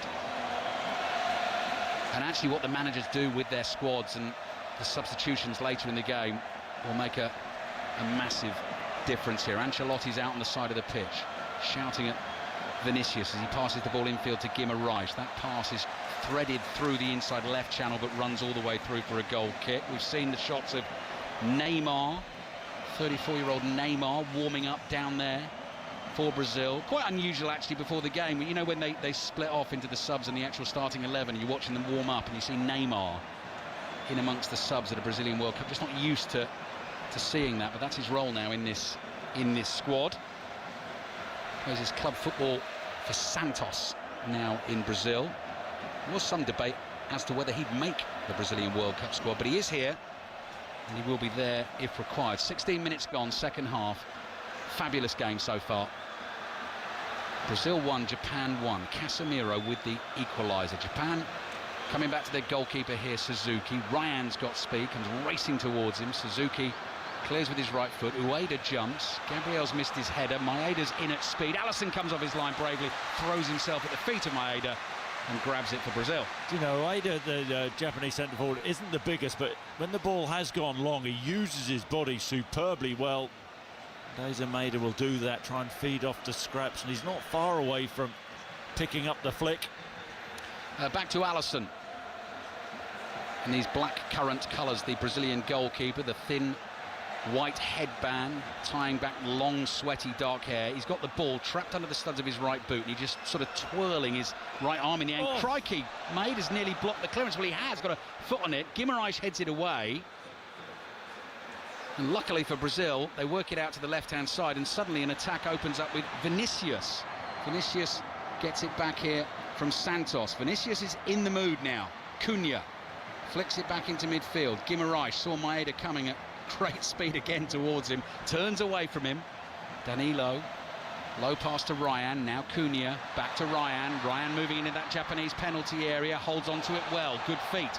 Cunha again, too many white shirts in the way to try a shot on goal. Ryan's there for support, floated across to the far post. Suzuki, big lead, good stretch, and catches the ball cleanly for Japan. Brazil 1, Japan 1. Good goalkeeping. We haven't seen too much of Ryan, have we, in this game, but the dancing feet of him with the drag back, getting away from Ito, and then popping the cross in, but Suzuki pouncing well and catching the ball. Tomiyasu's ball to Sano, who was Japan's goal scorer in the first half. 1-2 with Kamada. Sano again. Tomiyasu. Vinicius is about 7-8 yards away, just saying, go on then, see if you can knock it past me. Tomiyasu takes it away to his left. Passes back to Taniguchi, the middle of the three centre-backs. Ito, low ball forward towards Maeda. Marquinhos breathing down his neck, does really well to turn him and fire it in behind for Ueda, who is onside. Ayase Ueda, the centre forward, into the Brazilian penalty. Tries it early, hits it hard at Alisson, tries to catch him out at the near post. Alisson gets his body behind it, the ball comes spinning away, and Alisson quickly scampers along the byline to pick it up. And there's a good run from Ueda, and Daisen Maeda holding the ball up well on the half-turn, sliding the ball into Ueda in the left-hand channel. He's on the corner of the box, isn't he? Corner of the 18-yard box, and thinks, I'm going to thrash this at you, Alisson Becker. Can you keep it out? And it was comfortable in the end, wasn't it? Here come Brazil. Casemiro to Douglas Santos. Another Brazilian change coming shortly here. Might be Martinelli, if I've got the number right there. Name and number just slightly hidden by the top of the dugout, way down beneath us inside the Houston Stadium. But it does look like Martinelli, number 22. Gabriel's ball to the left. Vinicius. Back here to Casemiro. Marquinhos, 40 yards from goal. Low to the right to Ryan. Ryan brings it infield on his left foot. Guimarães passes back to Gabriel. Slow at the moment from Brazil, but they've got themselves back in the game. Vinicius, little ball forward. Santos is cut back, cleared away by Sano. First time, doesn't mind where that's going, and out it goes for another throw into Brazil on the left. So here comes the change. Cunha's coming off, Chris, and Martinelli is coming on to replace him. So Mateus Cunha comes racing off, clenches his left fist, sort of turns to his teammates and says, come on, complete the job, lads. And Japan waiting to make a double change. So coming on for Japan, we are going to see Junosuke Suzuki, who wears the number 25. He comes on for Nakamura, and Yukinari Sugawara is coming on for Doan, and that is a like for like on the right-hand side. But I think Suzuki, so there's two Suzukis in the team now, goalkeeper Suzuki and Junosuke Suzuki, who plays his club football for Copenhagen, I think has made one substitute appearance so far in this World Cup. Came against Tunisia in the 4-0 win. So changes made by both managers. And we have played just over 20 minutes of the second half here in Houston. Brazil 1, Japan 1. Douglas Santos, Brazil's left back. Martinelli, the position he's taking up, you don't often see Arsenal play him on the inside. Vinicius Junior will play wide on that left-hand side. Martinelli ball at his feet, 35 yards out. Pass across to Danilo, quickly wide to Ryan. Ryan takes on Suzuki, who's just come on for Japan, and is over there patrolling that left flank. So doing the job that Nakamura was doing in the first half. Didn't have quite as much influence in the game, Nakamura, as we've seen him have previously for Japan. And the game is just simmering here at the moment. Here's Martinelli. Martinelli, awkward for Casemiro to control. Just about did that. Looking for Ryan again. Ryan against Suzuki. Whips that cross in with his left foot. Doesn't beat the first man. Headed high across the midfield. Martinelli nods it back beyond his Arsenal teammate Gabriel, who has to turn and go striding back towards the halfway line to get the ball. Turns, finds Martinelli outside of his right foot, up towards Endrick. Layoff here comes to Santos. Now Casemiro, chip ball over the top into the penalty area. Endrick jumps, he's down on the floor. Referee's got a clear view of that, wags his finger and says no danger of there being a penalty there. Yeah, the referee saying get up on your feet. Endrick. Tomiyasu was just wrong side for a moment. Is that the old hydration break? Yeah, time for a drink, Chris, here in the Houston Stadium. The game in the last few minutes is just sort of settling itself. Both managers have made the changes. It's 1-1. So much to play for here. A place in the last 16. Japan looking for that first ever knockout win in the World Cup. Winners will go through to face Ivory Coast or Norway, who play in Dallas tomorrow. Chris and I will take a drink as well. While we do that, we'll head back to Wimbledon and get the latest from Gigi Sano. And I think they're about to take a break and have a drink here on centre court, because Novak Djokovic, the 24-time Grand Slam singles champion, 7 of those here at Wimbledon, is a game away against Wu Yibing for wrapping up this first set. Only been on court for 29 minutes. Been a really good and fast start for Novak Djokovic, who very shortly will serve it. On a Brit point of view, it's not good news. We had 11 at the start of the day. 9 are out. The 2 left on court. Jack Pennington-Jones is a set down to Brandon Nakashima, who recently got to semi-finals at Queen's. And Fran Jones, who's had a really torrid year with injury and illness, she is a breakdown to the French woman Diane Parry. And the big news from here at Wimbledon today was the withdrawal of Jack Draper. But sadly and worryingly, it's a reoccurrence of the bone bruising that kept him out for nearly a year once it was diagnosed on his left forearm. He said it was a crushing blow. So Jack Draper withdrew today, and we've still got plenty of tennis to come, and you can join us over on Sports Extra. Thank you, Gigi. Yeah, Wimbledon Daily as well. I keep plugging that for this year at Wimbledon, available via the BBC Sounds app daily podcast. You'll find it via the All About feed. We've got Bon Jovi's Living on a Prayer booming out inside the stadium here, and they're encouraging us, Chris, here to join in with the chorus. Yeah, well, we're going to go for it? No, I don't think that we necessarily can. I don't know whether that's in my contract, Bruce. He's going to demand more money for it. We've also had a replay of the Brazil equaliser. One of the shots I loved in the crowd was of a woman who'd obviously got a half-time sandwich still sort of wrapped in the foil, half out, half in, and somehow sort of managed to hold on to it, but was waving it. Well, that was the important thing. Yeah, exactly. Don't worry about the goal. Was waving it furiously in the air. So Brazil have been living dangerously. I wouldn't necessarily say living on a prayer in this game, but they've got themselves back into it. Chris, I think we've got a fascinating, well, first of all, 22, 23 minutes to come. Could easily be extra time and penalties, this. Halfway there. Oh, come on. We're living on a prayer. Yeah, we have, I mean, going into this, final quarter now, isn't it? Yeah. Samba against the Samurai. I mean, what's going to give? It's fascinating because the way Japan are breaking on this Brazilian team, they look a threat, and then Carlo Ancelotti, he always finds a way, doesn't he? And what they have done well, especially in this second half, when they get the ball in wide areas, they just load the box. Yeah. They get bodies in the box, the yellow shirts. And the worry for Japan is if they get too deep, then Brazil will just pepper the box, and eventually you think Brazil will find a way. But it's impossible to call. Yeah, game is back underway. We knew this was going to be a high-quality, tense encounter. Two good teams, and at the moment they cannot be separated. Playing it different ways, and both will fancy their chances of winning this game and heading into the last 16. Gabriel on the ball for Brazil.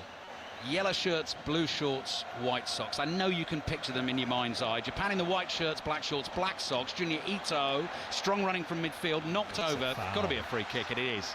I think referee... Well, Carlo Ancelotti wasn't about the earlier foul. He's now out of his technical area, waving his arms at the referee, saying, well, there's a foul from Junior Ito on my player, Vinicius Junior.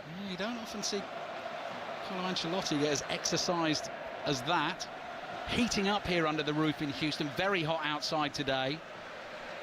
One more game to be played here in this stadium after this one. Canada will be here for their last 16 game, which will be against the Netherlands or Morocco. Junior Ito passes to Sano, looking for the run of Ueda down the inside right channel. Couldn't find him with the pass. Casemiro being chased down, hunted and harried by Maeda. I mean, look at the energy that keeps him going. He's after every Brazilian player on the ball there. He is. He's a freak. Yeah. I mean, he really is. He's look just at him again. Yeah.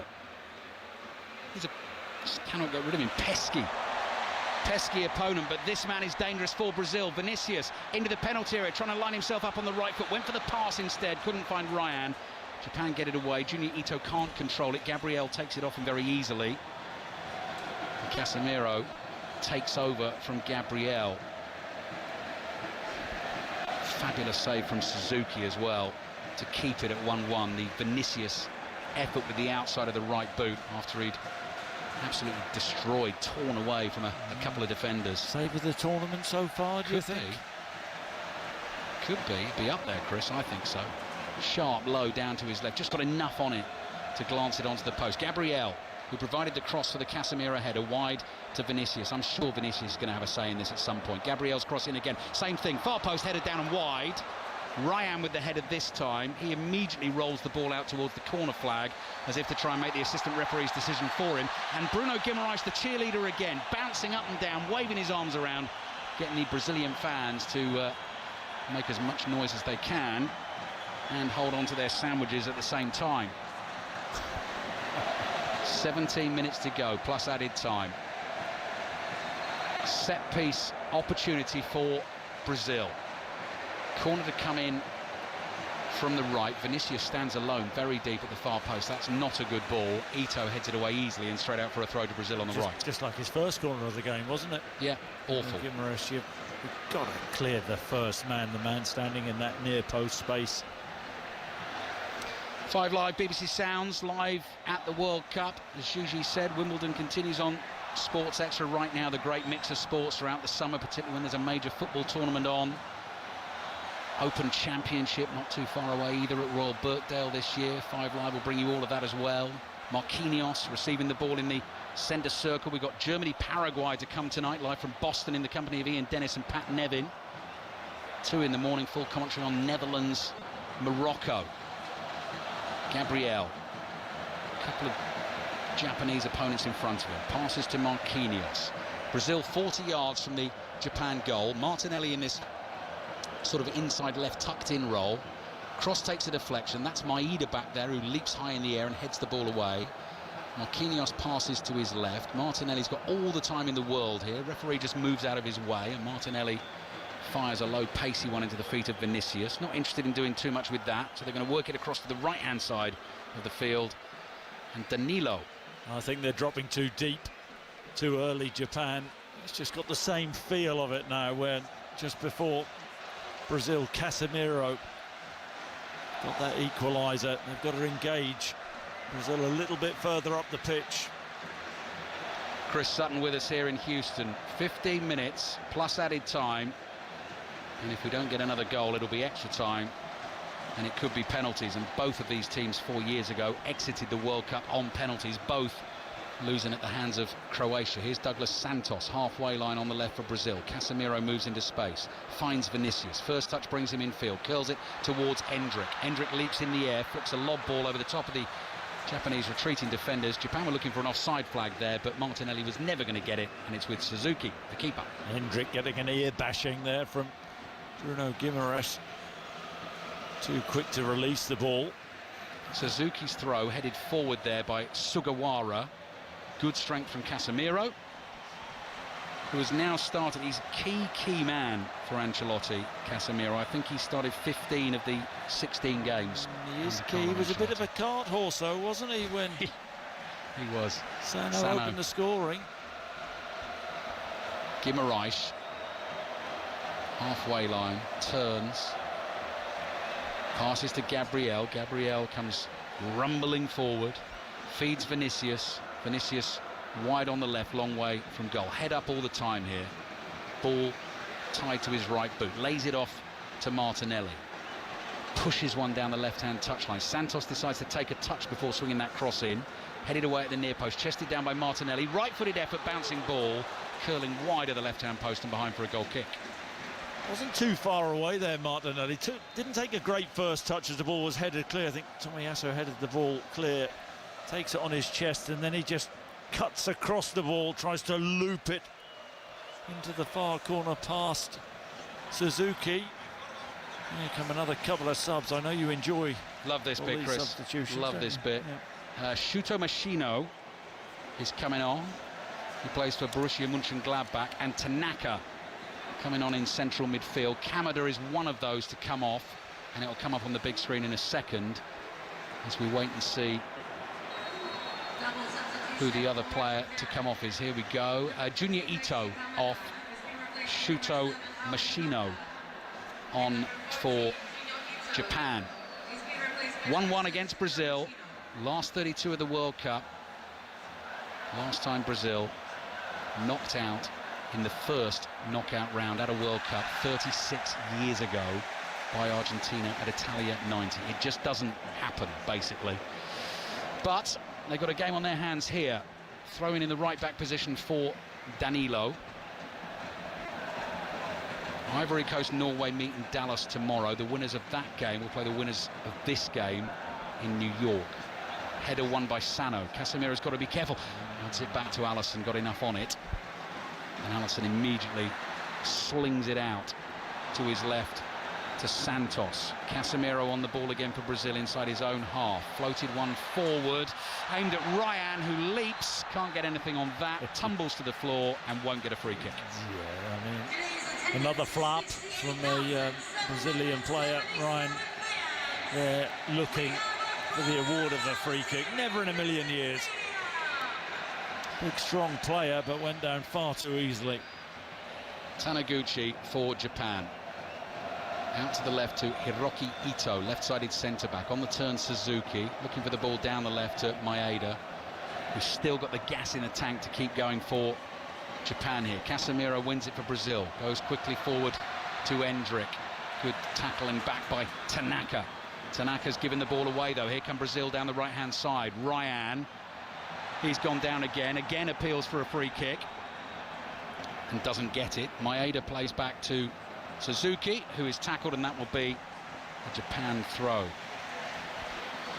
Yeah, if Ryan is going down, I mean, physically he is huge, isn't he? Big, strong guy. He shouldn't be hitting the deck like that.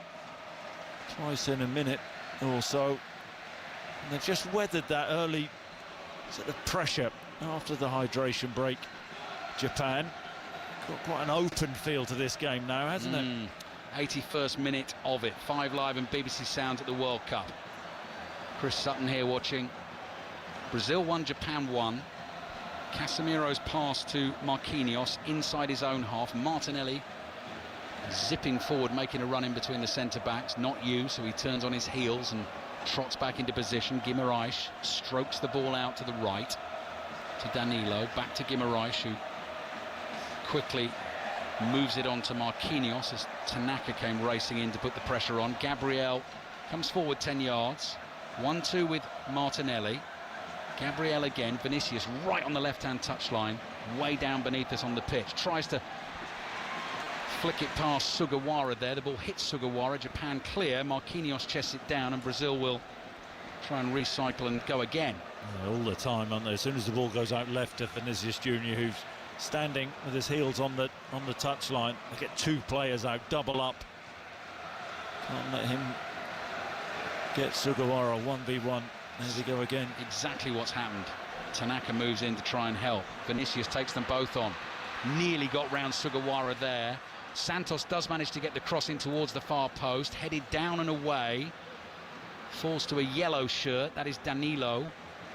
Danilo to Marquinhos, and again, the whole routine is repeated. Gabriel forward to Guimarães, straight back to Gabriel, looking for that cross from deep. Diving header away from Taniguchi. Pressure is building on the Japan defence. 82nd minute of the game. Brazil 1, Japan 1. Martinelli, right in the middle of the Japanese half. Out to the left to Santos. Vinicius not wide this time, but is close to Santos. Receives that ball, right-footed, floated pass all the way over to the right, chested down by Danilo, and he flicks it back to Marquinhos again. And it's relentless hard work and running from Japan to just keep the positions here, hold the shape, and try and keep Brazil out. And then they're going to try and save it for an explosive counter. But Brazil have got it to the left to Santos. Martinelli crosses into the penalty area. Dangerous ball, but no one can get there. Bounces once and goes behind for a goal kick to Japan. 1-1. England next in action at this World Cup on Wednesday, 5 p.m. UK time, against the Democratic Republic of Congo in Atlanta. So that is England's last 32 game. Full commentary, of course, on 5 Live and BBC Sounds. Long ball downfield. Brazil have mopped it up and come back to the goalkeeper, Alisson. Possibly more changes coming downfield. Is that what you were pointing at, Chris, or was it this fellow he can't stay in his seat, the commentator in front? And I get it, I get it. It's exciting, but he's quite tall, isn't he? But you've got to think of others as well. There's others trying to see this game. If he stands right at the back of his commentary position, it's okay. It's when he steps forward. Here they come, Brazil, down the right-hand side. Good run, and that's a foul just outside the penalty area. Desperate challenge to try and stop Brazil getting that cross in from the right-hand side, but now the free kick just outside the box on the right. Suzuki is punished for the sliding challenge on Danilo. Yeah, Danilo putting the burners on, and Suzuki not having the speed to keep up, and this is a great opportunity for Brazil. Right-hand side of the box, the point of the 18-yard box. Can they work something? Can they work a special set piece? Big moment in the game, anxious moments for the Japanese fans inside this stadium. Ryan is over there.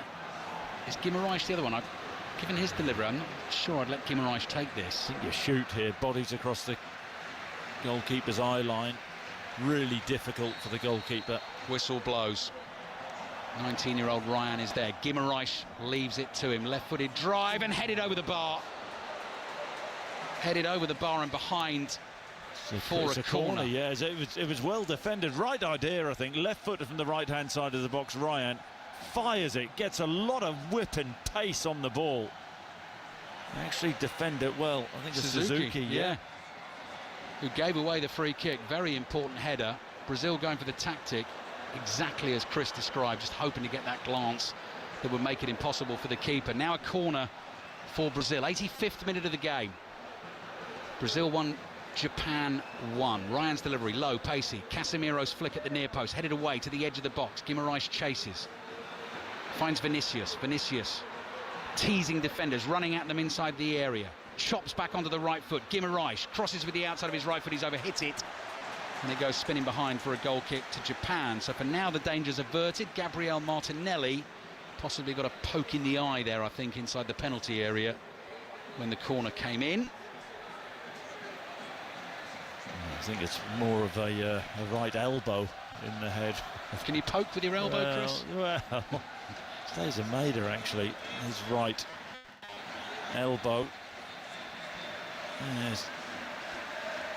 Taking a sore one there. Yeah. Martinelli saying he got caught with an elbow, it was accidental. Bit of rough and tumble in the penalty area. Still, he's not happy about it. He's saying, I've been elbowed in the face, I should get a penalty. Yeah. Got a shiner there. Yeah. Referee Maurizio Mariani, the Italian, unimpressed. Watched him referee the UEFA Conference League final in Leipzig. And, I like the way this in this tournament the games have been reffed. No nonsense. Get up. Ueda gets up to win a header, nods it down. Japan have it with Sugawara on the right. Maeda makes a fabulous run for him. Forward, back to goal, edge of the Brazilian penalty area. Gets the support from Tanaka. Back it comes to Sugawara. They've played in moments, Japan. Could this be another one for them? Tanaka's going to cross in with his left foot. Casemiro clears it first time on the volley with his right. Header won by Japan midway inside the Brazil half, but they've lost the next one. And suddenly Endrick gets the ball at his feet and slides the pass through, and the goalkeeper Suzuki saw the danger coming well outside his box, meets that and knocks it out of play for a throw into Brazil on the right. Yeah, good sweeping from Suzuki. Martinelli had made the run centrally. He came out and didn't take any chances. Safe from Suzuki, just side-footed the ball out for a throw into Brazil, halfway inside the Japan half. Playing for a place in the last 16 at the World Cup, still 1-1. Brazil 1, Japan 1. On the BBC from 5 Live, coming to you live from Houston. Ryan, difficult one for him to control. Needs help from Danilo as the ball got away from him. Back it comes to Marquinhos again. 88th minute of the game, extra time is fast approaching. Gabriel, Vinicius, Short pass to his right to Santos. Gabriel again. Brazil inside the Japan half, just passing it. Player to player, left to right. Wide it goes to Ryan, who's going to try and beat Suzuki. Referee says that's a free kick, that Suzuki's pushed his man over. Suzuki's already on the yellow card, but that's not a yellow card offence. Ryan.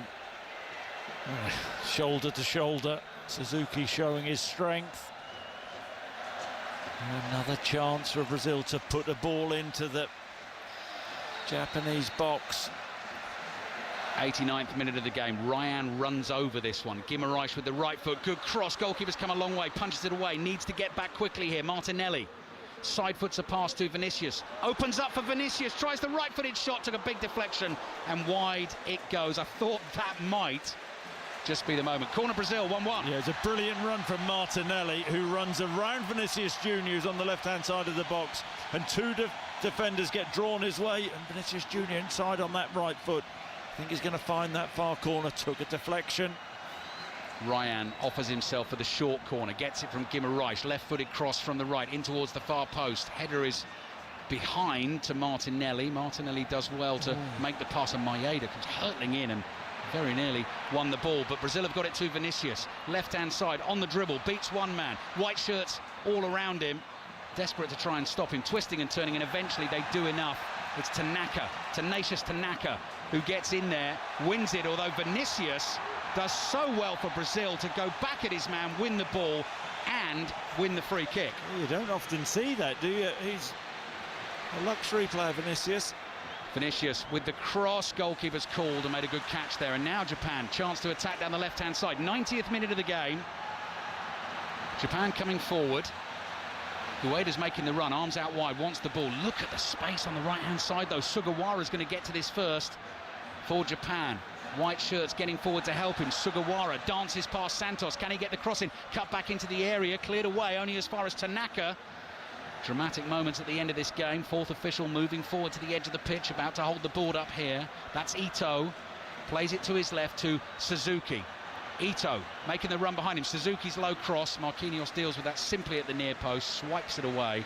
Throw in for Japan. 6 minutes, Chris, of added time. Yeah, it's what makes it fascinating, this game. Japan pushing Brazil back there. Marquinhos using all his experience in that near post space. Right place, right time to make the clearance. Who's that down? Is that Casemiro? I think it might be. Good spot from up here, Chris. Yeah, Casemiro sitting down inside the Brazilian penalty area. Marquinhos and Alisson standing over him. Referee's now blown the whistle and called the medical team on. Fabinho getting ready to go. Now this would be a blow if Brazil do go through and they lose. Casemiro to injury. Casemiro in conversation with the medical team now. Two of them there in the green polo shirts, green tracksuit bottoms. I can't see what the injury is there, and we're no medical experts, but not from up here, we're not, Chris. Maybe a groin, and depends have a guess, whether depends whether it's a grade 1 or grade Oh, don't start that. Fabinho's coming on for Casemiro. You're right. I mean, it's a blow in this game, although you wonder whether he would have done 30 minutes of extra time anyway. But I think going forward further in the tournament, we were just talking 10 minutes ago about how important he is to Carlo Ancelotti. Yeah, well, he's right. holding his left groin. Left groin. Fabinho, former Liverpool man, 5 seasons there, Premier League winner, Champions League winner. Waiting to come on. Casemiro, now normally you've got to be off in 10 seconds, but I think if you're struggling like he is to that move, would be a bit harsh, wouldn't it? If you know your legs hanging off and then you have to sprint off. So it says we've got 4 minutes of added time left. Casemiro went down as soon as the added time started. I think we've got 6 minutes left of this game before extra time. Brazil 1, Japan 1. Germany, Paraguay. Full commentary coming your way at 9:30 tonight, live from Boston. Option there to watch the pictures on BBC One, but via the iPlayer. You've got the option to listen to the 5 Live commentary as well. Then 2 in the morning, Mike Miney and Clinton Morrison will bring you commentary of Netherlands, Morocco. And then 6 o'clock tomorrow evening, Chris and I in Dallas for Ivory Coast, Norway. Good ball forward here for Endrick to chase. Bounces in front of him, controls it. Bright orange boots, 2 defenders in front of him. Not much space to work with. Down to the byline he goes. Sliding challenge comes in from Taniguchi. Brazil win a corner. Added time at the end of the game. Brazil 1, Japan 1. Yeah, brilliant defending from the experienced Taniguchi. Endrick facing him up inside the box, trying to shift it inside on his left and then deciding to go on the outside. Taniguchi getting the block. Tense moments at this World Cup. Japan defending the corner. Suzuki, the goalkeeper, with the world-class save to deny Vinicius at 1-1. Could get busy again here. Delivery comes from the right, deep towards Fabinho. Power on the header, but way off target, high and wide, and behind for a goal kick. So we might be preparing ourselves for the first extra time at this World Cup. And you and I, Chris, and John Southall have a long drive to Dallas after this game to get ready for Ivory Coast, Norway. I'm just thinking about the extra time. I've loved this game. You're obviously thinking about the long drive to Dallas. No, we can listen to Germany-Paraguay, can't we? We can listen to that one next up. Bruno Guimaraes. Cross here to Santos inside his own half. Back it comes to Gabriel. Marquinhos picks up the running for Brazil. Such an elegant ball-playing defender. Tall, lanky figure of Fabinho. To Santos, the left-back. Brazil used 7 different left-backs in qualifying for the World Cup, which shows you what sort of state they were in, actually, at some point during that qualifying run. But Douglas Santos is the starter here. The USA, Canada and Mexico World Cup 2026. Santos here. Vinicius to his left. This is deep, though. This is only just inside the Japan half, and time is running out. Stopwatch says minute and a half to go. I think there'll be a little bit more than that. Marquinhos across to the right.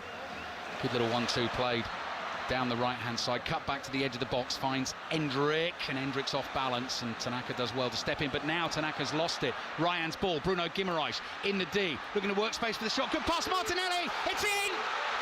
Suzuki got a hand to it, but this one he couldn't keep out. Japan are heartbroken, and Brazil have done it right at the end of the game. Martinelli with the side foot finish, the clever pass to find him. The 5 times world champions have found a way right at the death to squeak past Japan. Celebrations continue in front of those joyous yellow-shirted fans. Brazil 2, Japan 1. Brazil are heading through to the last 16. Well, that's what Carlo Ancelotti teams do. They find a way to win games of football and come from behind.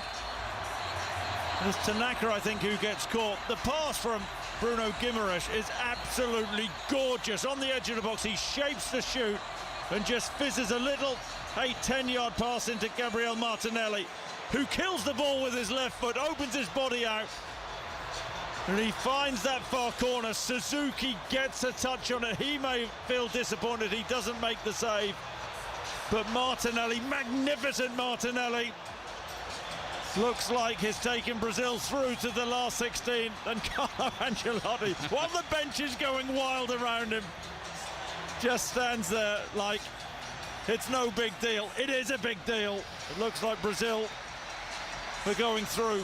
First knockout game for Brazil under the stewardship of Carlo Ancelotti. Great drama, 1-0 down against Japan. You really feel for Japan here, and they'll keep going late in added time, but there's so little time left.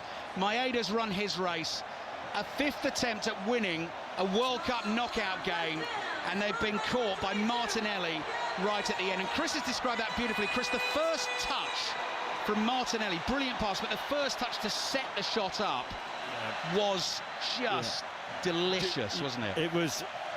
It was superb from Martinelli, gorgeous from Gabriel, but the pass from Bruno Guimaraes was so clever. I think all the Japan players, Suzuki thought he was going to shoot, but he saw his teammate in a bit of space. Wonderful vision, and then the finish, excellent. And it looks like enough for Brazil. Bruno Guimaraes assist. He is now off. Danilo Santos is on. There can only be a minute to play. Great drama at the World Cup. You definitely feel for Japan. Their manager said the aim was to win the tournament this year, but it looks like they've been undone by Brazil in Houston right at the end of the game. Japan come forward. Machino lobs his pass out to the left-hand side, and the Brazilian fans desperately now calling for the final whistle. Tackle made by Ryan. Ball thumped out of play with his right foot. Last touch came off a Japanese player. That is going to be a throw-in to Brazil, who will meet the winners of tomorrow's game between the Ivory Coast and Norway, which you'll be able to listen to on 5 Live and BBC Sounds at 6 o'clock tomorrow night. Martinelli at speed. Oh, the referee should have played advantage. He's given a free kick to Brazil.